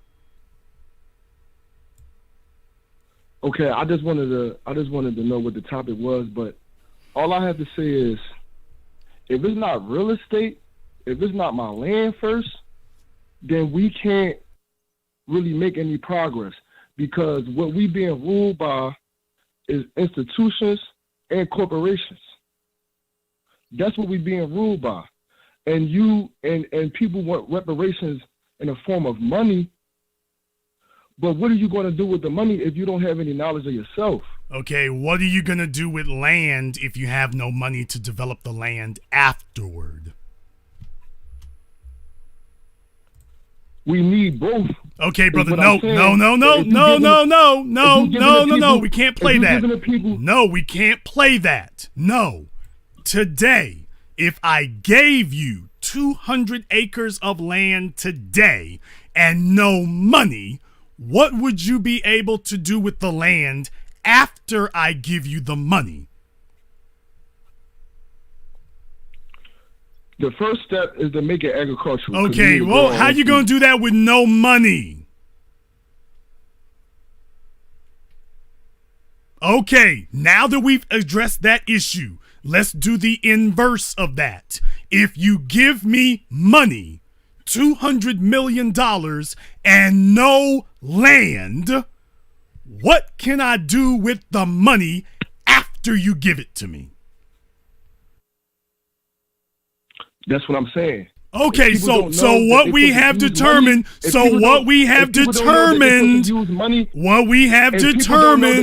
that you can use land. If people don't know that brother, use money to develop we have determined what you can do. If you don't have land, of course you don't need money to get land. If you got land and no money, it is worthless. If you have money and no land, you can get land. You can use money even without land. You cannot use land without money. So no, you don't put the cart in front of the horse. Get your paper straight. What we're really dealing with here is a bunch of people who don't know what to do, and so they're coming up with fiction. Well, give me some land and we'll start agriculture. Brothers and sisters from around the world, this kind of gobbledygook talk. You live in an era of Arthur Daniels, Midland, and Monsanto. They have the biggest agricultural concerns on the planet. What the hell are you gonna do against Arthur Daniels, Midland, and Monsanto? Talking about starting a farm, give me a damn break. You have to be completely ignorant of any current events whatsoever to not know that. In a world dominated by Arthur Daniels, Midland, and Monsanto, and ConAgra, and you talking about starting a farm with no money, no distribution network, no contacts. You don't have any infrastructure in place, and talking about building a farm. This is imaginary bum nigga babble by individuals who don't know what to do with an economy, but they want to be heard. Get your paper straight first, and the paper will take care of the land, the network, the building, the infrastructure. The paper will take care of it all. I can give you land, and in 5 years you'll lose it all because I got you in a trick bag. You don't have the money to hold it. You can't hold it. And without the money to invest in it, even if I gave it to you for life, for in perpetuity, it would just be a wasteland because you don't have the ability to develop it. Well, first, I'll give me some seeds, and then I'll give me a bucket of water. You got 200 acres of land. I know, but, Rome wasn't built today, so I'm going to take a bucket of water. I got some seeds up here, and we're just going to move slow. This is what we're up against. Caller from 337, you're on live with the Black Channel. Hey, how you doing, Professor Black? This is Timothy here from Amen, Louisiana. Okay, what was your name? Timothy, Timothy. All right, Timothy, what's on your mind? I was just calling. I started listening to you, say probably about a year ago, and one of your videos had a great impact on me. It was a video about I think you were telling this younger guy about how to get financially straight, and I think that's the biggest part of actually trying to address our issues, because the simple fact I was dead broke, you know what I'm saying, and I was distracted real bad by fads and TV shows and all this, and just really wasn't doing that. And what I actually did was I got into the trucking business with my cousin, and he helped me, gave me a lifeline. And your show, when I heard that show, you was really talking about how to just really start saving, start putting back, don't spend your money. And through those steps, I managed to get my own truck. I'm out right now, and that's the thing. I think that's the biggest key for our youngsters, and is for us to take action. And you, as a general, and guys like you, like Dr. Claude Anderson and Neely Fuller, y'all are really the generals of this movement. And our job as the soldiers is to get financially stable, because being financially stable and not spending unnecessary money on things, I think, is where we can hit, white supremacy the hardest, you know what I'm saying? Because we're not feeding into what they're trying to sell us, and so now I got a truck, and I got plans to expand, and every time I see a young brother that's trying to drive, that wants to drive a truck or do anything, I'm trying to get his knowledge away free, you know what I'm saying? I have my own authority, in the trucking business, and I'm trying to give this away free and tell them what they need to do, go to school, do it 6 months, and I give you the blueprint, and that's what I think our job is out here, to try to, be successful. And I think to keep listening to you guys, and I think that's the way to go. Let me find out something, brother. When did you become a truck driver? Well, I became a truck driver. I got my CDL in 2001. That's way back. Okay. But yes, sir. Okay, so but I'm not trying to be probing here, but you said that you listened to something for me that changed the way you thought about things. So how exactly did that benefit you exactly? Well, what it did was, it's kind of like my dad, just like let's just say one of the callers earlier, he was actually talking about, the older generation kind of being defeated. And, my family is a very loving family, mom and dad. And, they've been through some rough times, even though they are all right, but they've worked all their life. And so, but they kind of just go with the old way of things, Democrat vote, down ballot and stuff like that. So what I started realizing, I was like, well, this ain't helping them. My dad got fired a few months ago, because of age, and he was doing his job, and it just made me just look at things and say, well, shoot, I got to do something different. When I heard you, and I'm like, wait a minute, you opened my eyes to like, damn, I'm asleep. I was asleep all this time listening to this news. I mean, CNN was my news channel. You know what I'm saying? Listening to talk radio all day long, and once I realized, I say, all of this is, it has been a big lie. I can't even watch the news no more, because, I'm knowing just everything is a lie. And it seems like that I think what's really waking people up also, other than people like yourself, is where maybe so. I mean, it's getting more blatant. The lies are getting more blatant, and like with the story with they were talking about not asking for tangibles. For that to come out of her mouth, it made me cringe. It hurt my soul a little bit, because I'm like, I mean, you really see what they're trying to do, and for somebody like you to point it out, and I'm like, okay, this is really going on. And at first I wanted a platform, I was like, what could I do? I'm thinking I would need to start me a page to start this. That's not my place in this business. That's not my place. My place is to be out here on the forefront, what I'm saying, trying to talk to other younger people. Correct. Trying to give them a way to try to do this, and not try to get attention drawn to myself, or Correct. Try to think that I have the setup to do this thing. Correct. And just stop spending money, wasting money, just blowing it, just giving it, and because we got a lot of ignorant people just broke out here, and right. And they don't know why. All right, but here's the thing. And they think it's just normal. I'm glad you said that, because everybody doesn't need to do what I do.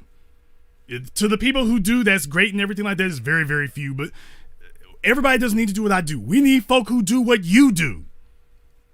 Everybody's got a position to play. The problem is people abdicating their damn position. If you in the trucking business, and that's a multi-billion-dollar business, but too many black men out here want to go to work for somebody else, they need to talk to a brother like you to say, hey, here's how much it costs to get your own rig. And like I said, I have a post on my Facebook page. For those of you who are not members of my Facebook group, the official Jason Black group, You want to join that? At the top of the page is pinned. I got that pinned. It's been pinned there for months and months and months. It's been pinned there for going on 2 years now about getting in the truck driving business. I'm going to leave it pinned there because that's a business that's really, it has an ease of egress. I mean, you can go through truck driving school in 4 damn weeks. You can go through truck driving school in 4 weeks. And what I'm saying is there's always been a shortage of drivers. And I know you have companies who will pay for it, but I'm just talking about if you pay for it yourself, it only costs you, $1,500? And you can go through truck driving school yourself and whatnot. Once you get done, partnering with somebody else or whatever to get through your training phase and whatnot, you can do local, you can do regional. Of course, you're probably going to start coast to coast. But the real thing is, get your money together. It'll get you out that hole if you're willing to turn and burn, turn and earn. And stay at it and whatnot. Next thing you know, you can go ahead and see about financing your own truck. You're going to spend $80,000 on an Escalade, or you're going to spend $80,000 on a Peterbilt. One of them going to put money in your pockets, the other one's going to take money out of it. And same thing, get your insurance straight. Next thing you know, bam, there you go. Yes, the same credit that qualifies for an Escalade will qualify for a Freightliner, a Peterbilt, a Volvo. It don't have to be new. Like I say, I had a program talking to truck drivers. A bunch of them told me they didn't like the new ones because of the emissions that dumb down the engines. Okay, maybe not. Okay, fine. But I'm just saying, teach them how to get in the game and put the game to work for them. You get one truck, get your paper straight, you go back and get a second truck. You're an owner-operator. Now you can just start franchising trucks out like that. Celadon. I think that's the way it's pronounced, either Celadon or Caledon. That trucking company, I think, just filed for bankruptcy. They just filed for bankruptcy. Yeah. I stay on top of it. No, I'm not in the business like that. I got truck drivers in the family, but I try to stay on top of the news about that. Caledon just filed bankruptcy. Some people see that as a bad thing, but for a trucker like you, that's routes that's not going to get taken care of. Yep.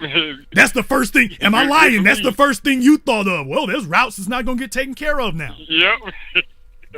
And let me tell you somebody else who thought about that. Elon Musk. With that truck, that motorized electric 18-wheeler they want to put out there. The advent of that electric 18-wheeler is not the fact that it's electric. Yes, it won't use gas, but that's not what companies like Walmart and Target are looking at. They're looking at the fact that those electric trucks, those electric 18-wheelers from Tesla, they have a piggyback feature. They have a convoy feature. The one driver, a person will be driving the lead truck, and basically he can have up to 3 trucks behind him that will follow him, automated, with no human driver. They'll follow him automated. So you'll have one person who can do the work of 4 people. Now, that's probably going to be for dedicated routes and long haul and whatnot, but I'm just saying, there's going to be a whole bunch of long haul routes that those electric trucks could take over by themselves. So what I'm saying is, with Celadon going out of business like that, they filed bankruptcy. I don't think it's actually going to be the end of Celadon. I think they're just going to restructure. But even if they don't, I'm saying, brother, what I'm about to say resonates. It's money to be made out there. It's paper to be made out there. It is. Celadon was a big company, but for independent owner operators. And that's the way Amazon works. Amazon's trucking works off of independent operators. Amazon's trucking works off of that. So I'm just saying, it's money to be made. And I think that actually think that the trucking business is one of the free businesses that racism doesn't affect as much as walking up to somebody in their face, because when I call or book my load, they don't care who called. They just want the load moved for this price, and they don't know if you're black or you're white, or, and so it's a very easy business, to kind of operate in. And, so I got my cousin, my first cousin, matter of fact, before I say that, I got a guy that lived down my road, was trucking for years, got a big 2-story house, all kind of cars. And I asked that man, I say about 7-8 years ago, how to do it. He wouldn't tell me nothing, and I say, when you said we are our own problem, it made me think of him, because, he could have told me what the steps to take. I mean, why would you hold that information? Because he's a hater. Because he's a hater, and in black society, we have not enacted punishments or consequences for being a damn hater. Not in your family. Your family didn't do it, and your community didn't do that, dude. We allow haters to hate. We don't make it dangerous to be a hater. Not in the family or outside of it. It should be hazardous to be a hater. Being a hater should be hazardous. He don't want you to have. He doesn't want you to have. I mean, it's really irrational because he's most likely afraid that you're gonna take something from him that he either doesn't have already or that he doesn't have the ability to get regardless. Whether it's women or money or whatever, dude, you can't work all these routes out here. And if I do better than you, there's already people doing better than you. So here's what you do, brother. What you do is one of these days get you a nice shiny new truck, come by his house and blow the horn. Yeah. Come by his house and blow the horn. I mean, lay on it. Yeah, that's a good idea. Yeah, shit, but man, I appreciate talking to you. I really do appreciate you, man. And when people take what you're saying into action and listen and do and quit trying to think outside the box, because obviously you've done this, you know what I'm saying? Quit questioning it. You've done this. You can move forward by listening to people who know what they're talking about, you know, and got it laid out. Because I know if they knew, then they'd be in your position, you know, and able to talk about it and try to guide some people. But these are just people, random people that just trying to come in and call and just give an opinion when they haven't, you know, did one thing to raise the community up. Well, and brother, so I just want to say. Well, brother, wait. Wait. Understand something, because there are going to be a lot of people who listen to this program tonight and be like, Jason's mean. Jason's a jerk. Jason is this, that, and the other. Brother, you tell me, if when you was trying to start out in the trucking business, I wonder how you would have felt about meeting somebody like me in the business. Because I'm not going to hold it back on you. I'm not going to hide anything from you. I'm not hating on you. I want to see you rise. If you do better than me, so be it. So be it. I'm not hating on your success. We need people out here who do that. And I know what it's like when I'm hearing the real. I know when I'm hearing real information, and I know when I'm hearing a nigga just want to talk to hear himself talk. And I've got no tolerance for it. I'm old enough now that I know when a nigga just talking to bump his damn gums. You trying to get information and there's some jackass running his damn mouth. I have no tolerance for it. I ain't trying to hear it. I'm going to get your ass the hell up out of here, because somebody is sitting there listening to me right now and they are desperate to get the game. And you sitting up here bull jiving and talking in esoteric circles and metaphysical flim-flam about nothing. You're talking about not a damn thing, and somebody else trying to get the game. So that's why I do the broadcast like I do. I'm not some mushmouth jackass trying to figure out what he's going to do in life. I've been here and done that stuff, dude. I've been here and done that. I know about getting your CDL and your hazmat and your doubles, and y'all done see me do that. I got them in the family. I've dealt with the business. I know about the financing. I don't know everything in life, but I know a bit about a lot of things. So you'll get the benefit of that. But I'm not going to sit up here and talk to you about some stuff I don't know. And we got too many people who don't know anything and have no specific actionable information to impart. Compare, for those of you who thought I was rude to the chick from New Orleans earlier, do you all hear what I'm doing right now? I'm not talking about let's get organized. I said Celadon. Celadon. Celadon Trucking. Went out of business. I didn't say let's get organized. I didn't say let's talk it over. I didn't say we need to do what we need to do and let's go somewhere. I said Celadon file bankruptcy. I said $80,000 and you can get a Peterbilt, a Freightliner. And that's entry level. I wouldn't really want to pay. You can actually get a truck for less than that. I don't know if I'd want to, but you can actually pick up one for $45,000. I just don't know if I'd want to get that. I really want to, in my opinion, I never saw anything that was less than $80,000 that I'd really want to touch, but I know it's a bunch of cats out there who get trucks that are cheaper than that. Okay, then I named Tesla, and I named their Convoy feature. I'm not giving you a bunch of vague babble.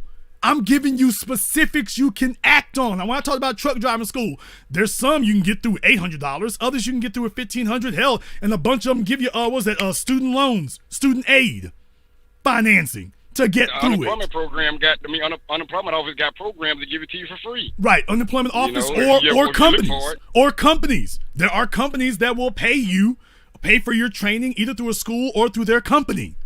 I'm not giving you a bunch of vagaries. I'm not giving you a bunch of vague generalities. I'm giving you specifics. I'm telling you specifically what you can do, specifically what it will cost, specifically who you see, specifically how you do it. And if you don't have respect for that, if that offends you, that I insist that the people who are going to tell us this is what we need to do, that they need to be specific, you can carry your ass. Whoever you are listening to me right now, if you don't have respect for somebody who says at this critical juncture in our history, we need specifics and everything else got 4 feet, you can go to hell. You can go to hell. People need specifics. They need to know exactly what we gotta do. They don't want to hear somebody bumping their damn gums. And if I don't know, I'll be the first one to tell you, okay, I don't know. But our people need specifics, not niggas babbling about a bunch of mess they don't know. So if you want to know why I was so short about it and why I was so harsh about it, if you want to use that word, okay, I'll be harsh. That's because I'm tired of it, because brothers like this, his own damn cousin giving him the damn runaround when he trying to come up. Who needs white supremacy when you got family members like that? You're right. Thank you very much for giving us a call tonight, brother. Please do give us a call again here. I'm not guessing my way through this, and I'm not tooting my own horn. I'm just telling you all that at this point in time, this is what we need. We need it like this. And we got to sweep everybody who's going to babble and waste our time, sweep them the hell out the way.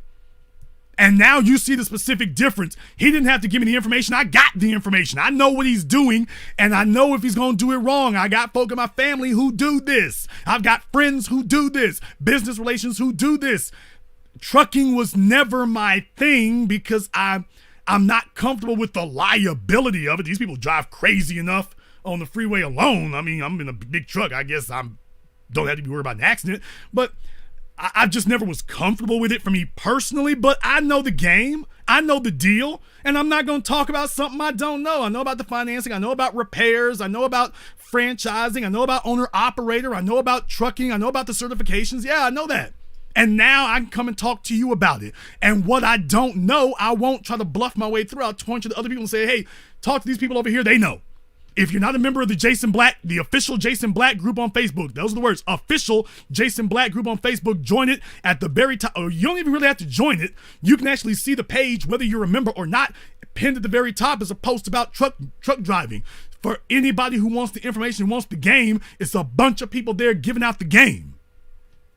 And that's just one. That's just one. So no, I have no tolerance whatsoever for somebody who gets on my phone throwing out a bunch of psychobabble and pretending that that's useful. I treat every broadcast I do as if this is the only time that somebody's going to be listening. They need to get the game. They need to understand what's going on. They need specific, actionable information. If you don't want to be fooling with other people, you don't want to fool with white supremacy, become an owner-operator, get your own truck. You have to put in about a year, get your paper straight, put in your own truck. Next thing you know, you're only talking to dispatchers. You don't have to see anybody. You won't ever have to see anyone again. It'll be just you and your truck, and let them wheels roll. And that's just one option. That's just one option. That's just one. But no, I don't have tolerance for people who just sit up here and have a bunch of white noise going and they talking and it's noise. You ain't telling us nothing. You sat there for 10 minutes and didn't say anything. Now, you all heard me talk to him for 1 minute. I hope you see the difference in how I spoke to him and how she was speaking to us. That's what it means to give you the game.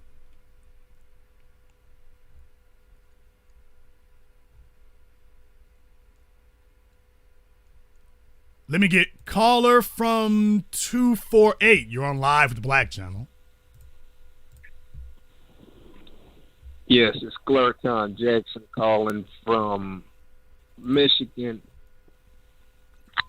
Okay, brother, what's on your mind? Yeah. I was born in Liberia. I've been hearing your thoughts on my native country, Liberia. What you say is kind of true. Also, for the people on the continent of Africa, I'm 40 years old. Me and my mother went back. I went back to Liberia for the second time. I was born here, but as a adult, young adult at 19. What was that, in 2000? I believe it was. No, it was 20. Okay, brother, give me the Reader's Digest version of all this. Let me just get you straight to the point. What's going on? Well, I do agree that Africans and African Americans or diaspora, whatever, they do have some issue, and it seems like we want to entertain white people. It doesn't matter if it's on the continent or here in America. For some odd reason, we disagree among each other, but we kind of want to entertain white people and side with white people a lot. You dig? So thank you for using Blog Talk Radio. Goodbye. Okay, well, I didn't do that. Blog Talk decided to cut that off, so that does happen. Understand something here, folks. We're not going to get together as a people until we get together ourselves, and until we stop seeing other people as the way we need to go. Nobody else is going to defend us, protect us as well as we can ourselves. We have to understand that we are all we got, and unfortunately, a lot of Native Africans don't see it that way. They don't see it as we're all we got. They see it as we gonna take care of us. And there's no way that works. Then they get mad when we say, hey, we'll just do our own thing. It's gonna be all for all or none for nothing. That's the way it works. These other groups have empowered themselves. They have put themselves in advantageous positions. Now we need to do the same. We went on a lot longer here tonight than I thought we were going to. I was really only wanting to be here for like 2 hours, but we got going, and we were here for a long time, and I'm not going to lie. But I like to think that it was a quality 3.5 hours. I like to think we had a quality 3.5 hours. Wasn't just a bunch of people sitting around babbling. Hope you got something out of it. If you are new here to the Black Channel, welcome to the home of intelligent Black thought. We do this every weekend. Thank you to everybody who clicked the subscribe button during this broadcast. Clicking the subscribe button is important, not for the YouTube algorithm because they have us under a shadow ban. Clicking the subscribe button is important because it quantifies for us how many people are on board. It gives us just one metric in one place where we can quantify how many people are really with us. So if you're just an occasional listener or whatever, it won't hurt you. Just go ahead and click the subscribe button so you can be counted among the numbers. If you thought it was harsh tonight, people, white supremacy is a harsh thing. They're not playing. We don't have any time for it. We got to be about our business. And that's what we do here. If you have not been to our website, blackchannelfilms.com, that is blackchannelfilms.com. You definitely want to go there now. Check out our documentary work, 7 a.m. Gentrified, Ethnic Cleansing American Style, our newest documentary, Race War. All available on Amazon, all available for streaming, all available right now. Get a friend, a neighbor, a coon, a white supremacist. Get them the whole pack. And this holiday season, get the gift of black empowerment. BlackChannelFilms.com. Join us. And this concludes tonight's broadcast of the BlackChannel.net radio program.